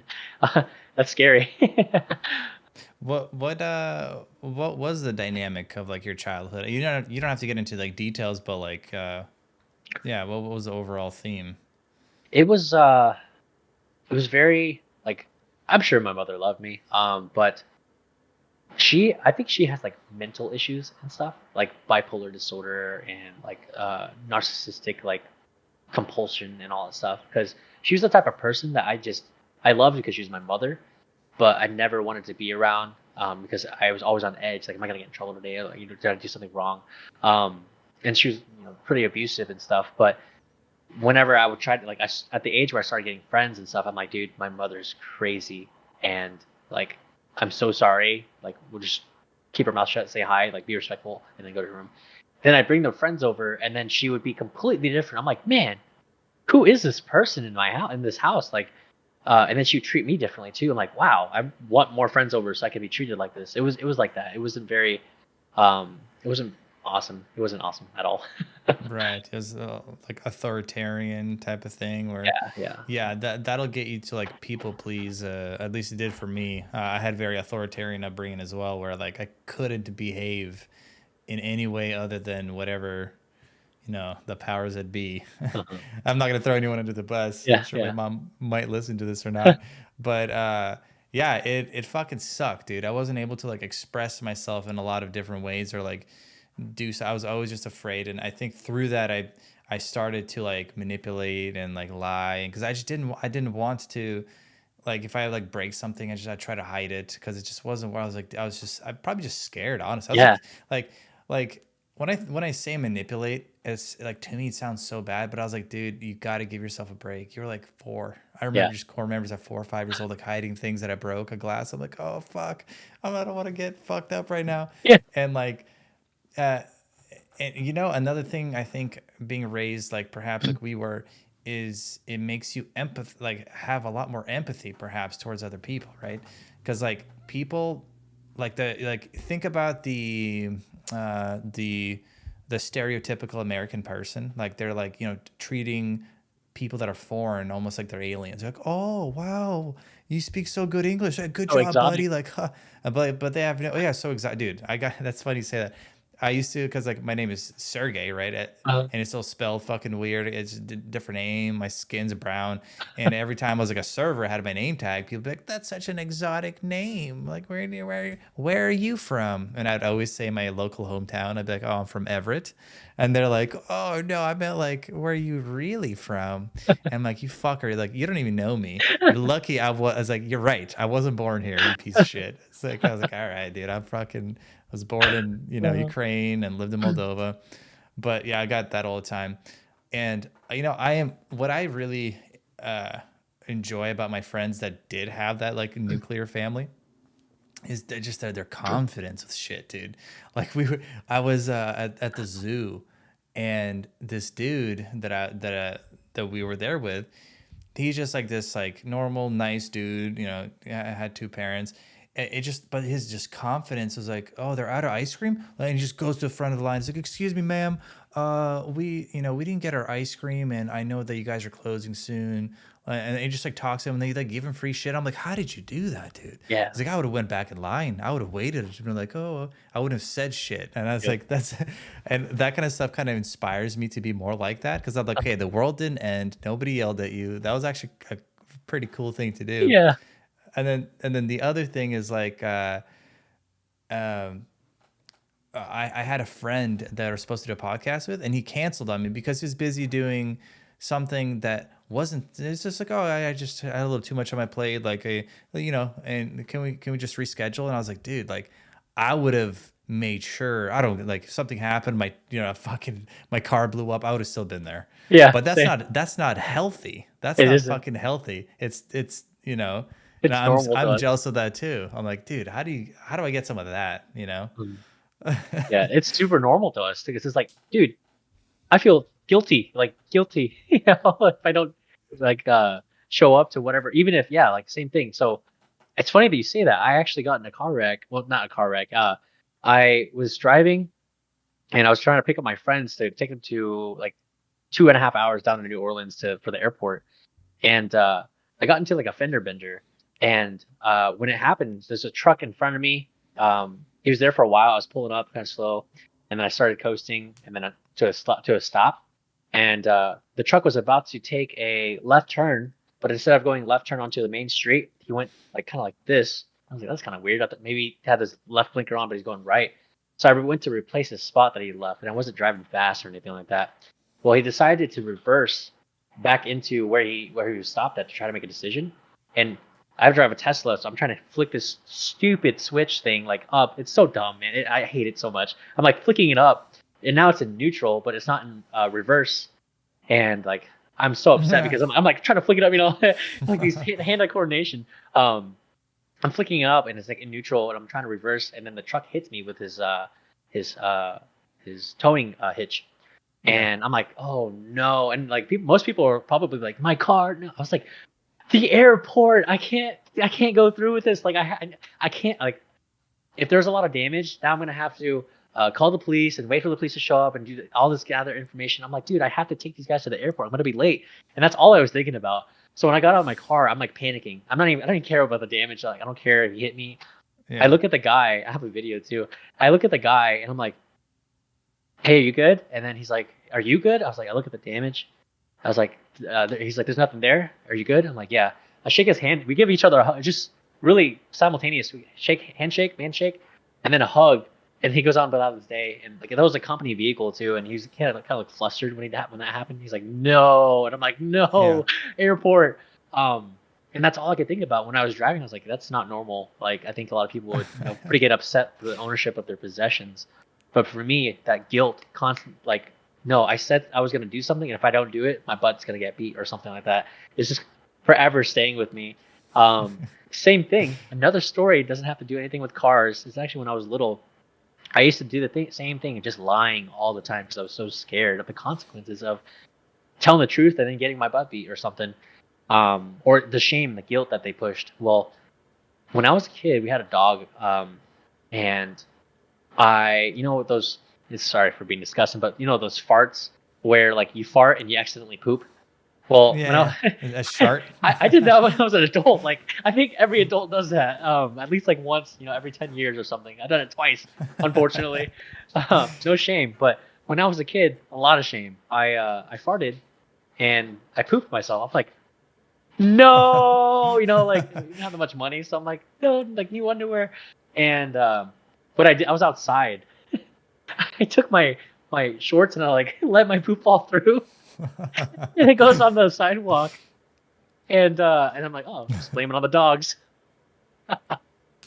my mother and her husband at the time, which was like a stepfather, he's like, did you poop? I'm like, how would they know it's me? Obviously, it looks like an animal. So then I was like, no, I didn't poop on why would I poop on the sidewalk? That's dumb. Yeah, that's so stupid. Wait, why would he ask you? That's even more fucking weird. Yeah. Why So does then- this guy know human shit so much? Yeah, exactly. So then they found out somehow, some way that I was lying. I think I like confessed or something. I was like, yeah, it's me. I felt like such an idiot, and I got in trouble, obviously. But it's like I would rather lie than like have that like normal, like healthy relationship to where I can tell the truth. I'm not afraid to tell the truth. It's crazy. Yeah. It's super crazy. Yeah. Do you find yourself practicing this kind of stuff? Try to remediate your past tendencies? Yeah, I do. I find it in like it's weird because if you've grown up like in an abusive household or something like that, then sometimes it goes into relationships and stuff. I dated a couple people that reminded me of my mother. I didn't even know at the time, but I was trying to fix them so I could fix my childhood and stuff. But one of the things that I do today, like not relationship wise, just everyday communication, is I tell the truth all the time. It is very difficult for me to lie now because I feel awkward about lying. Even about small lies and stuff. To the point where I tell the truth, and it can ruin relationships or first impressions. Because if I don't like somebody, I will literally tell them to their face, like, I don't like you. Or like, there's one guy I met, and I said, you have some great characteristics to be like a serial killer. Like you remind me of a serial killer. I don't like you. And I say that. Yeah, and it's like it's very honest. It's not really. I'm trying not to be insultive, but I'm trying to be honest. It's like I really feel uncomfortable around you, and I'd rather not fake it or hide it. So it really brought me to like an extreme version of honesty, where I'm trying to like just be honest to people. Like that's the biggest thing, that one of my pet peeves, man, is whenever you have like a booger in your nose or something. You blow your nose, you get like some boogers stuck there. So and you go throughout your day and you have boogers there all day, and you've seen so many people and no one said anything. You come home, there's a booger in your nose. You're like, dude, I had this all day. I thought there was a booger in my nose. And if you're that person in the very beginning of the day, no matter how uncomfortable or how awkward it is, if you're like the waiter or the cashier or just a passerby, you're like, hey man, there's a booger in your nose. And if it makes you cringe a little bit and like uncomfortable, you probably just saved that guy from like a ton of like post embarrassment, like, and that's how I kind of live my life. I'm like, I'm not afraid to tell people they have boogers in their nose, man. I'm like, look, like, or there's one time I was at the swimming pool and I saw a lady who had their like bikini, like it jumped in the pool and then like their boob was hanging out and there's a bunch of guys around then. And I'm like, does anyone else not see that boob? Like literally a boob hanging out, like there's nipple and all, everything. And no one was saying anything. I was like, hey, are you guys gonna tell her? Dude, that's awkward. I'm like, all right, I'm gonna tell her. And I went up to her and I was like, hey, not to be that guy or anything like that, but like your boob is literally hanging out. And she's like, oh, thank you. I don't know how she didn't Yeah. know, but it's like just complete honesty, man. That's good, dude. I'm trying too. That's funny. I'm on this journey as well. I'm starting pretty small. Like I used to do that. Like I'm gonna give my wife a lot of credit here. She would call me out on these stupid things, and then I'm like, I did what? And I was like, I didn't even notice I did that. Like this was a while ago, but I was like calling some hair appointment place that I was late to. Uh-huh. And I was like, yeah, I'm sorry. I'm just like stuck in traffic. I was like, I made up this incredibly elaborate story that was like so smooth and it was just perfect and excused me. And I hung up and I felt great about myself. I was like, okay, now they're not going to think I'm a piece of shit. And then my wife's like, why would you say that? Just tell them we're late. I was like, what do you mean? And then she like called me out so hard that I was like, dude, wow.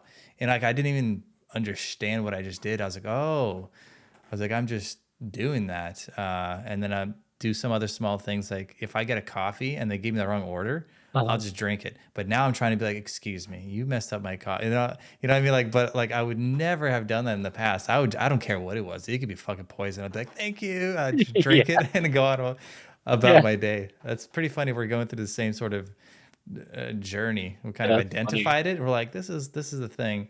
And it also makes me think like, what other shit that I don't even know about myself? You know Mhm. what I mean? That I'm probably doing that I should stop or should mitigate. But This is we exactly could. what you said. With your, I'm sorry to interrupt. No, Um, no, no, no, no. Please go ahead. you said like your friends had those families, right? Like you picked Hmm. up a lot from those families. I did the same thing. I was going to their houses and stuff, and I was like, oh my gosh, this is how a family is. They sit together, eat together, like have good conversations. The way that they were talking to their families, I was like, I'd get my butt beat. And I don't know, it's just completely different. But I picked up so much, and I honestly I picked up so much in life from them that I started to feel guilty. I started to feel like a leech. I was like, man, do I like I was asking myself, do I like being friends with them? Do I like coming over because like they're my friends and like I really appreciate these people, or like do I wish that they're my family and that's where I get my family from? So Yeah. I was like feeling super guilty, and I eventually one of my friends called me out on that. So basically, what happened was I used to go to church and I was gonna get baptized on like close to my birthday, around like 2014. And then I stopped going to church. I stopped talking to my friend. I didn't do anything. What was happening was my mother was divorcing like one of my stepfathers, and I was like, I just lost a lot of faith in God and all that stuff, and then I was like, is God really real? All this stuff. I was just went into this depression. I didn't talk to anybody, didn't respond to anything. Well, that friend that I used to come over with, he used to take me to school, and he was like, you only wanted to be my friend because I took you to school. I gave you a ride, and I didn't like that wasn't why. And I was gonna have him baptize me too. Um, and I didn't want to fight it. I said, yeah, that's exactly why. And but really, like I was like, man, I feel so guilty. Like my family's breaking apart. I don't want to be with their family. I don't want to leech off of them. I don't want anything to do with them. I feel like I'm just using them now. So that's kind of where like back to like the whole like trauma thing, right? How we're raised, it really does destroy or like create really good relationships. Yeah. Well, so you know how you said like you basically don't regret the kind of stuff that happened. It's like you wouldn't want to do it again, but you don't regret it Uh-huh. because it kind of shaped you in the way that you are. But then it's like that's on us now to be like, okay, we got to catch those you know those like solar flares that happen, Yes. right? We're kind of contained. We got in the center of the sun, it's, nuclear fusion, and then you're having these this incredible stable process where I think it's like hydrogen transforming into helium. I think that's that's being converted into helium, and that's that's keeping the sun stable, uh, away from its own gravitational pull. Then you have those like just flares, like Yeah. we're pretty stable, but once in a while, those flares they can destroy a relationship, or they Hmm. can really fucking hurt somebody. They could you could be the main like evil person in someone's life because of the stuff that the baggage that you carry that you might or might not be aware of. Like that's our burden, I think, is to be careful with that kind of stuff and keep it away from civil society because we picked up some bad tendencies. At least that's how I feel. I don't know if that's healthy, but I'm like, oh god, I don't want to fuck someone's day No, up right now. that's so smart, man. To be able to recognize that and to try and avoid that happening, like bleeding it into those relationships. When I was in the military, I had a therapist, and that therapist like was talking to me about my relationships and stuff, and like we originated everything to like, childhood trauma and all that stuff. And man, an epiphany happened basically through that conversation with the therapist. I was talking like my latest relationship. She was like, my therapist was saying, "Did you realize that every woman that you've ever dated is similar to your mom?" I'm like, "Oh my gosh!" And the thing about me is like I was dating like single moms and stuff too, right? So then she's like, "You realize? I think that you see that the child, whether it's a boy or girl, and you like want to fix the mom so that the child doesn't grow up and having like a terrible mom or something like that." I'm like, "Oh my gosh!" So now that I know about those, kind of, it's almost toxic to my own health. Um, those tendencies Yeah. of trying to fix things, right? As a man too, like we want to fix things all the time. We want to like protect and help and support and provide and all this stuff all the time. These are like instincts that we have engraved for thousands of years. Um, I was trying to do that with all these relationships, and yeah, maybe they were attractive, maybe they had some great qualities here and there, but no, what was drawing me was the whole childhood thing. It was like, oh man, I don't want that child to grow up alone. Like, and then if my partner was terrible, like if the mom was just absolutely terrible, I'd stay with them. Just oh well, now I can protect the kids. I was like, that's so bad. That is so bad. But now Yeah. that I know it, I can recognize it, and I can really measure. Like, do I really value this person and like this person because I truly like am attracted to them, or is it because I'm trying to fix things? And that's really helped me a lot.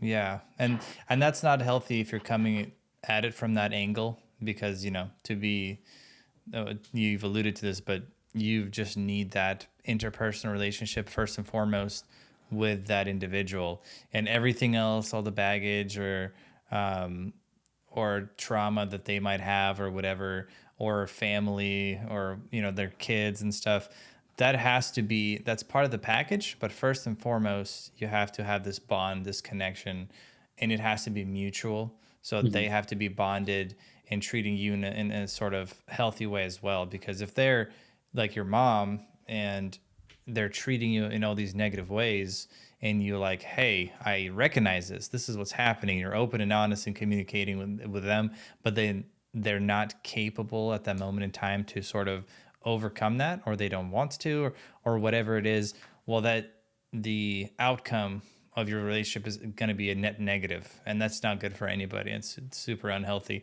and the only time to fight through that is like if you are that's the love of your life, it is what it is, you guys both can't live without each other. um yeah, or else, yeah, it's kind of doomed to fail. You're like a false fault. You like lay down a foundation, but you can't keep it up because the destruction is going to happen faster than you're able to fix everything. That's a really good point. That is literally what my therapist said. And that's like it's a great point for not just dating, but like friendships and all that stuff too. Same Mm. thing. Yeah, dude. Yeah, that's another thing for me. Like friendships. I I'm I'm pretty good at making friends and whatnot, but I've never really taken the time to be like, okay, are my relationships healthy? Like, is there like a mutual thing going on where this person is not a toxic person for me because I would just let that toxic person be in my life and just not care. And then people point it out and I was like defended and then be like, oh no, they're not that bad. That one's a lot harder for me though, because I, it's not the same thing as like a relationship with like for me with like a woman, because I don't have that same like responsibility or that same, it's not as strong, right? So Mm. it's like almost feels like I'm like stabbing someone in the back if I'm like don't want to be friends with them or something like that. Mm. But it's for my understanding, that's probably also healthy. That's another. I'll get to that later. Like I got a bunch of other shit I'm worried about, and that's the least of my problems. But I'm also starting to notice some of that too. Like some friends are like, oh, like perhaps we've just been friends for a long time, but maybe it's like not the best thing for either of us. You know. That's a really good. That I love that you said that. I have this like idea, or maybe it's I just said idea like a European person. uh, Yeah, I think you said it like a. Dear, Sorry to interrupt. Like fuck, what's Australian? yeah, See, they always idea. put that R, Yeah, it's that R interesting. on the stuff. But sorry, go ahead.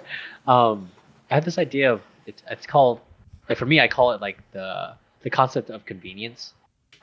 It's where like let's say you and I, right? We're on a plane, we crash, and we're on a desert island. There's like no civilization for thousands and thousands of miles. No one finds us, no comms, nothing. We're just off the radar. We have to survive.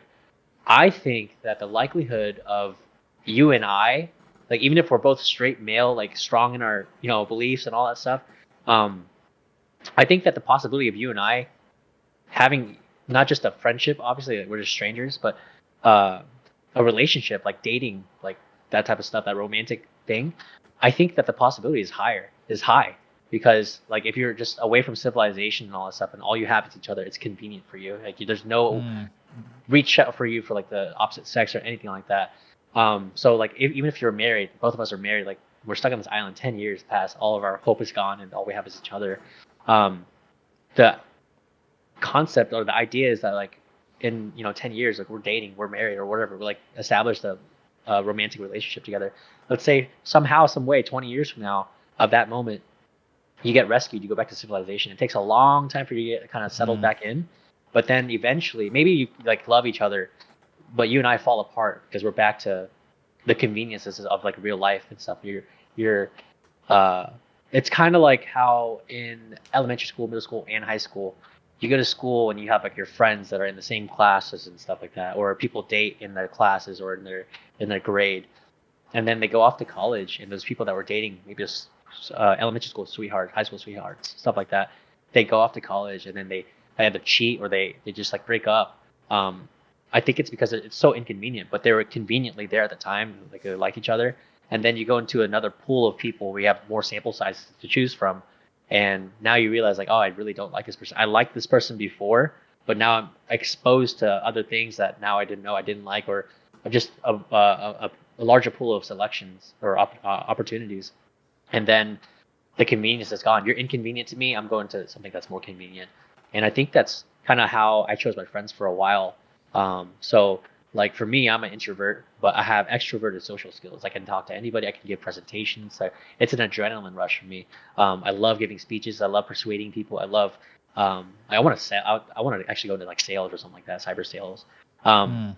but that's what I like to do. But man, I have to like reserve and like recuperate and re-energize and all that stuff through small like 5 or less people groups and stuff like that. But I can go out and I can talk to everybody.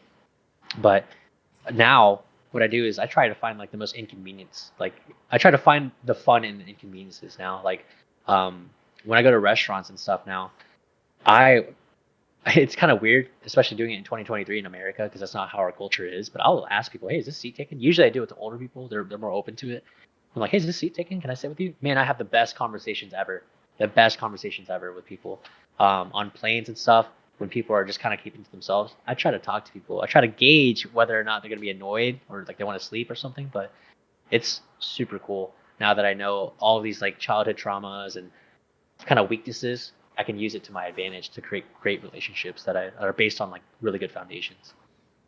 Yeah, that's interesting. I'll have some of those moments sometimes too. Yeah, I don't even know if I'm extroverted or introverted. I think that what you said kind of resonates with me too. Like I definitely need my alone time and to do, like, I remember I lived with like 5 guys once when I was going through like school, and they were always, like I say, they wanted to go do something, or I found a lot of the time, like, dude, I just kind of want to stay home and like not do that. But I also have that, that I can definitely talk or presentation, all that stuff like that. That comes very easy for me. And like on planes and stuff, I'll, for the most part, actually, like it's like a weird, like definitely at some weird switch turns where I feel obliged almost to keep the conversation going and be reactive.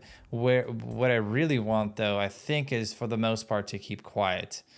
But I definitely don't regret the times that I do have these genuine conversations. Even like, probably like, I'm sure you've done this with like barbers in, in the Marine Corps. We got Yeah. weekly, whatever. Like some of my favorite barbers just said nothing the whole time and it was beautiful.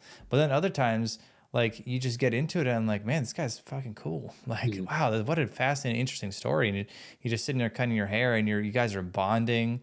Um, and that's a skill that I wish I could be more natural and more myself, unless like I feel like almost I'm like wearing a mask sometimes, like I'm like a mask, like a socially, and I'll be like really socially awkward because I'm trying to force something and I'm Yeah. trying to be engaging, and I don't even know where I'm going with any of this. It just, the things you said like splashed a bunch of like flashbacks at me, and I'm like, oh yeah, I kind of have some of those tendencies too. Mhm.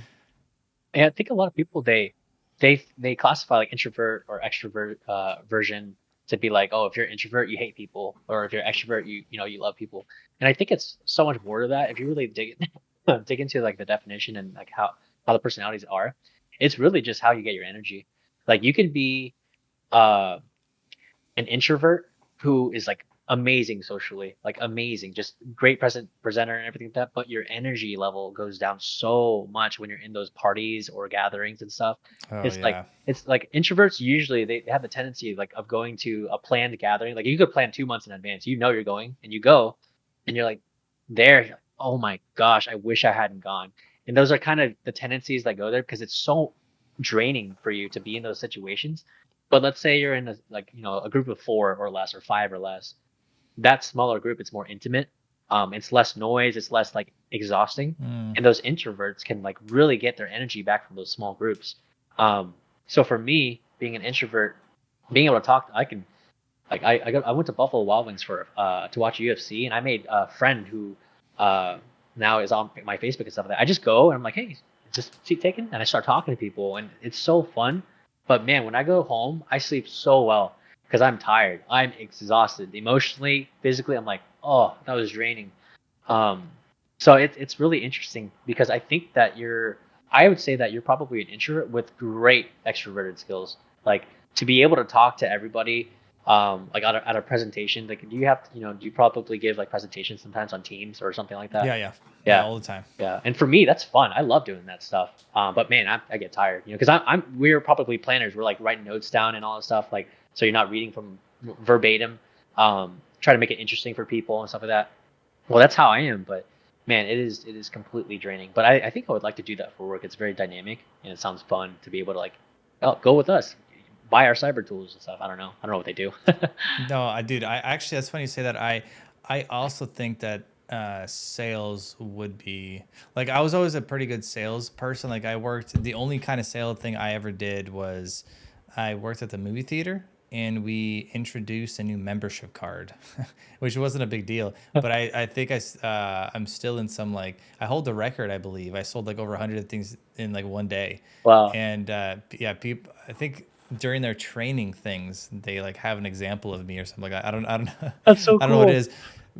is. But it was like, yeah, I'm pretty good at just like displaying like, this is the value of something and this is why you should have it. But I would never want to do sales in something that I don't care about. So Yeah, for you, like doing like cyber stuff, that's great because you're probably like, oh, this stuff is sweet. Let me tell you, like, what problem do you have, and let me tell you how this thing solves this issue. But if I was like selling, like I once got a job as a car salesman, but then I declined the job because I just like, I'm like, I don't know, just something that didn't feel right about that, because that is different. That is a little different. unless you're like a special, like unless cars are your shit.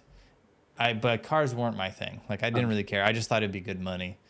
But I was like I thought of like selling stuff. I thought that was kind of gross, like upselling stuff, and like it just Yeah. doesn't jive with me. But if I was like selling, like for example, I work, like the stuff that I do, like I'm a program manager, but I work on the business side of things, Mhm. and we sell like my organization sells applications for businesses to perform their stuff better. So that we have a lot of like power applications and Power BI and all that stuff. Like that, I could easily see like being interesting because as a salesperson, because you have a company, so you're dealing with a business. That business needs to expand their capabilities in some sort of way, and you have the product that could be a perfect fit. So then you collaborate with them, you work with them. You're like, hey, how does this work? Like, let me build you a test, like a demo, Mhm. like that. That would be pretty fun. I think I'd be pretty good at that. Is there sales positions where you're working at? Are you thinking of doing any sort of lateral moves that down the road? I don't know. The some of my bosses, I talked to them about like leadership positions actually, like program management. And I like that. I like training people. I like, like taking charge of a team and stuff. But what I've been looking at is cyber sales. There's a particular like tool that I really, really like. It's called CrowdStrike, and it's an all-in-one AI-based tool that, yeah, chat GPT it because CrowdStrike is super cool. It's an amazing tool that it's kind of an all-in-one tool that literally threats that it uses like open source and all that stuff, intelligence to determine threats that are out there, and they try to see if it's in your environment and everything like that. I actually took a course on it, and I was like, man, I never thought this tool was like as cool as it was. And after it, I'm like, tell everyone about it, even like non-cyber, non-IT people. I'm like, have you heard this thing called CrowdStrike? They're never gonna hear about it, but it's so cool. And like what you said about something that you're passionate, about, something that you really like and you believe in, man, I'm telling you, if they somehow some way CrowdStrike email me the company were like, hey, you want a sales position? I'm like, I love your tool so much. I'm telling you, it's great. And I really like sales because the idea of it, right? Like sometimes it's salary, sometimes it's hourly, but if you're salary based and you get commission, well, if you get a pretty comparable salary to what you're making right now and you get commission, I'm super ambitious and super energetic and enthusiastic about like my work in general. And then if I get to sell and present to people, oh, it's so fun. It's like energizing but draining at the same time. I really have to take care of myself to that point. But if I had a position like that, I think I would excel. I truly believe that I would excel because I think that that's kind of the field that I should be in. Is probably non-technical. Maybe I could be technical. Maybe I could be a technical sales rep or something like that. But something that's just, hey, like buy our product and this is why we're going to take care of you. Everything that you've ever had, what are your problems? All that stuff will be solved. And if it isn't, let me get with these programmers or developers to try and come up with a solution that we can that can accommodate your needs. And it's I want to take people out to lunch and convince them like that sounds awesome, or go to a training thing and like, hey guys, have you heard about this tool? What do you think about this? And I want to see like the eyebrows raised, like, oh, we need that in our network, we need that in our business. That sounds so fun.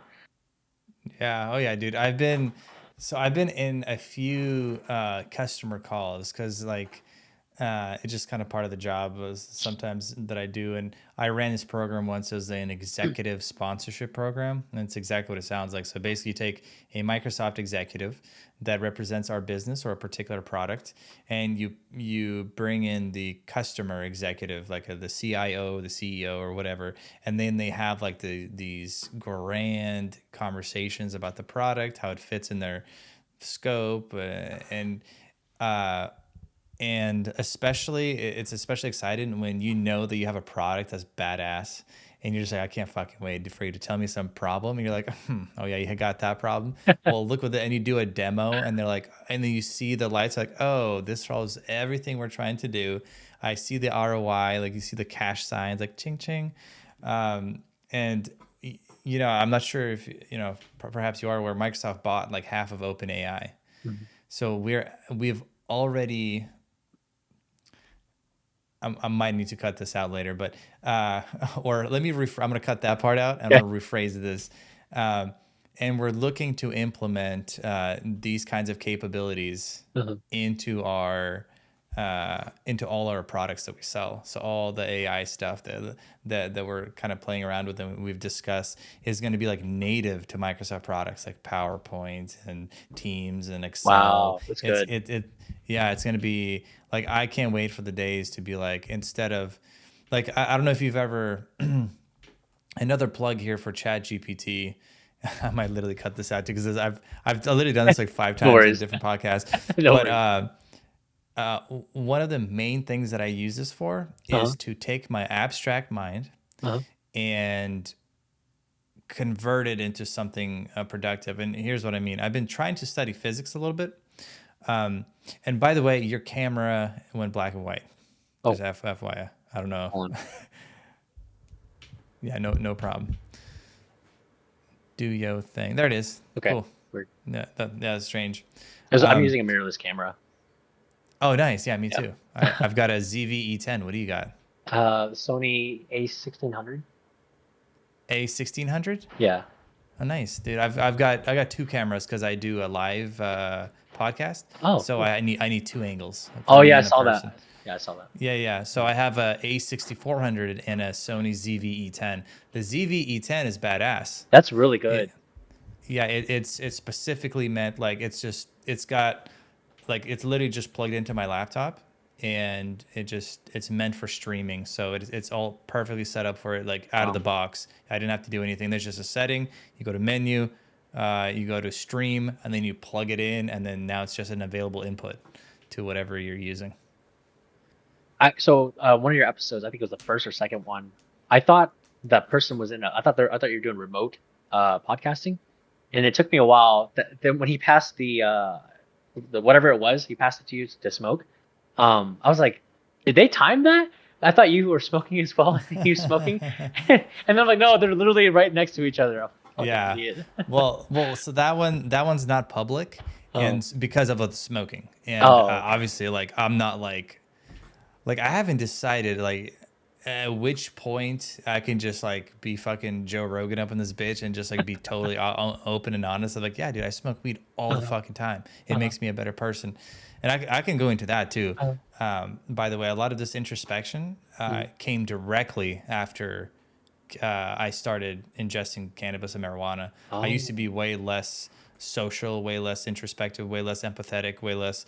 And weed accentuated this kind of stuff and made me closer to humanity and like realize some of my downfalls because my mind's very stubborn and I'm very like one way. uh-huh, And I actually noticed this in the Marine Corps because I went 5 years of being sober, obviously, uh-huh. that I had a lot of convictions and beliefs and didn't even understand some of the damage that I might have been doing and Mhm. or if I was being an asshole to my wife and just all this like, crazy stuff.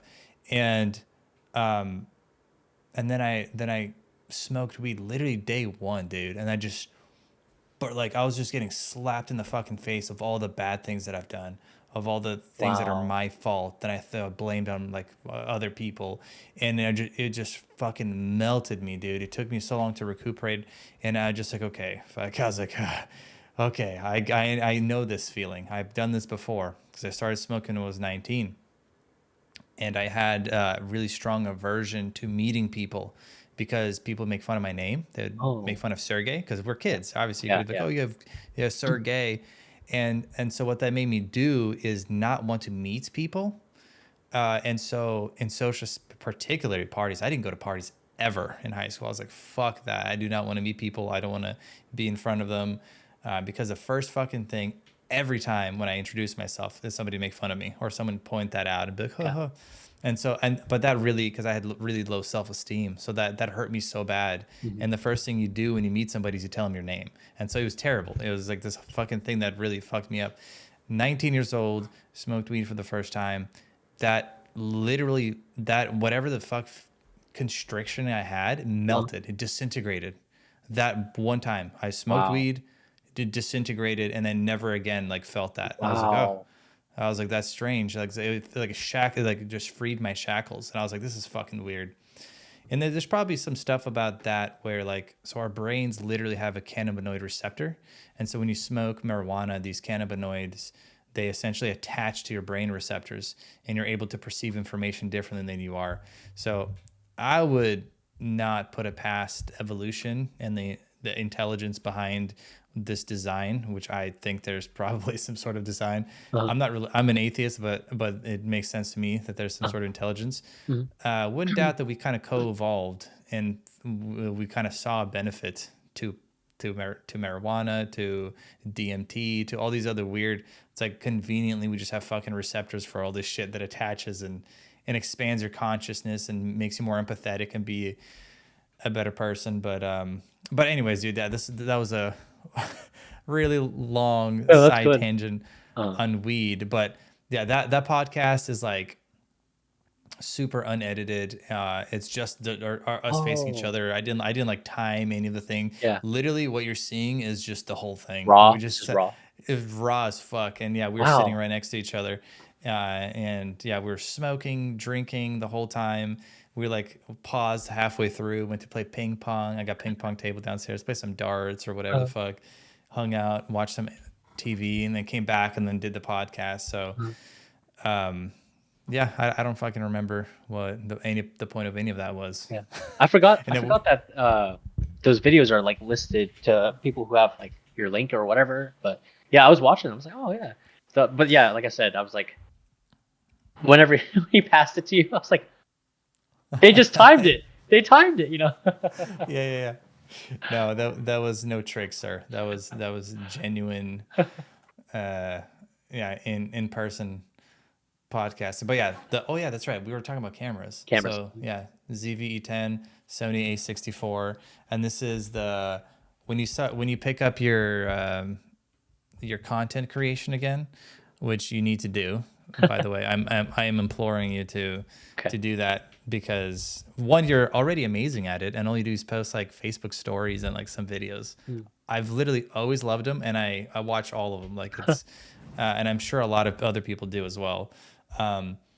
But this is the Rodecaster Pro 2. I got it because it has a bunch of shiny buttons, and it's the best fucking thing ever. Uh, It has a preset for this mic, so you don't have to do anything.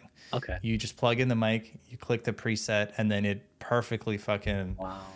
So That's whatever you're cool. hearing is just out of the box. Yeah, I didn't have to do anything. Okay. I saw you increase the fader or whatever, or the volume mixer or whatever. That was cool. Yeah.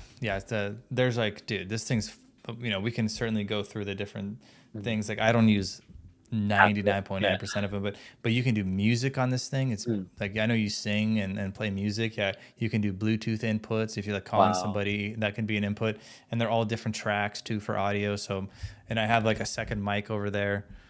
Wow. Yeah, I got a second mic. It's the same mic, and they're both plugged into here, so they have their own fader.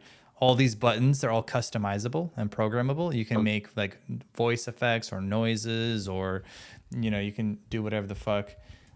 It's an incredible thing. I got it because it was shiny and beautiful, and I was like, I don't care. I, I got my promotion, and I set aside X amount of money, and I was like, I'm just gonna spend until this money's gone, that's because good. I fucking deserve it. Because Yeah. I don't do big purchases for myself Uh-huh. ever. Like this is one of the first things I'd really ever bought for myself. That's good, man.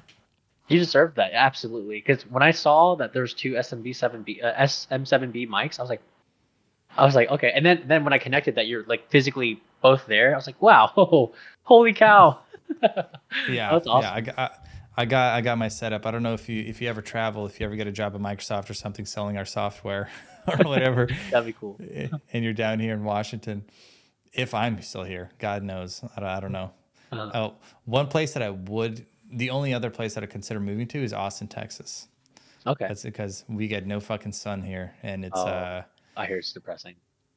yeah, that we Vitamin had D. 10 minutes of morning sun the other day, and I was just like so happy. I was like, dude, I took off my shirt. It was like 30 degrees outside. I took off my shirt. I was like, oh, sunlight, dude. I need some vitamin D. And then he went away, and I was like, fuck. Back to your depression. Yeah, it's like I'll go back inside now, I guess. Yeah. Hey man, we've been talking for like almost 2.5 hours. Oh my Yeah, so gosh. it's I didn't even know. 2 hours and 13 minutes. For me, it's 11:30, and I do have to wake up early in the morning. So Well, let's call it good now. But one, you get on your content creation. You have the stuff. You already have everything. You have a voice, you have a brain, and you got a mic and everything else set up. And I'll hit me up about. I would love to be on whatever you do, part Okay. of whatever you do. If you need me to be one of those folks to Okay. talk about whatever. And two, let's do this again. Yeah. No, it's fun. Sweet. All right. Uh, and I'm just gonna say this for the folks out there, and if you don't mind, would you stay on for a couple minutes to debrief after I turn off all the recordings and stuff? Yeah. Sweet. Okay. Bye, everybody.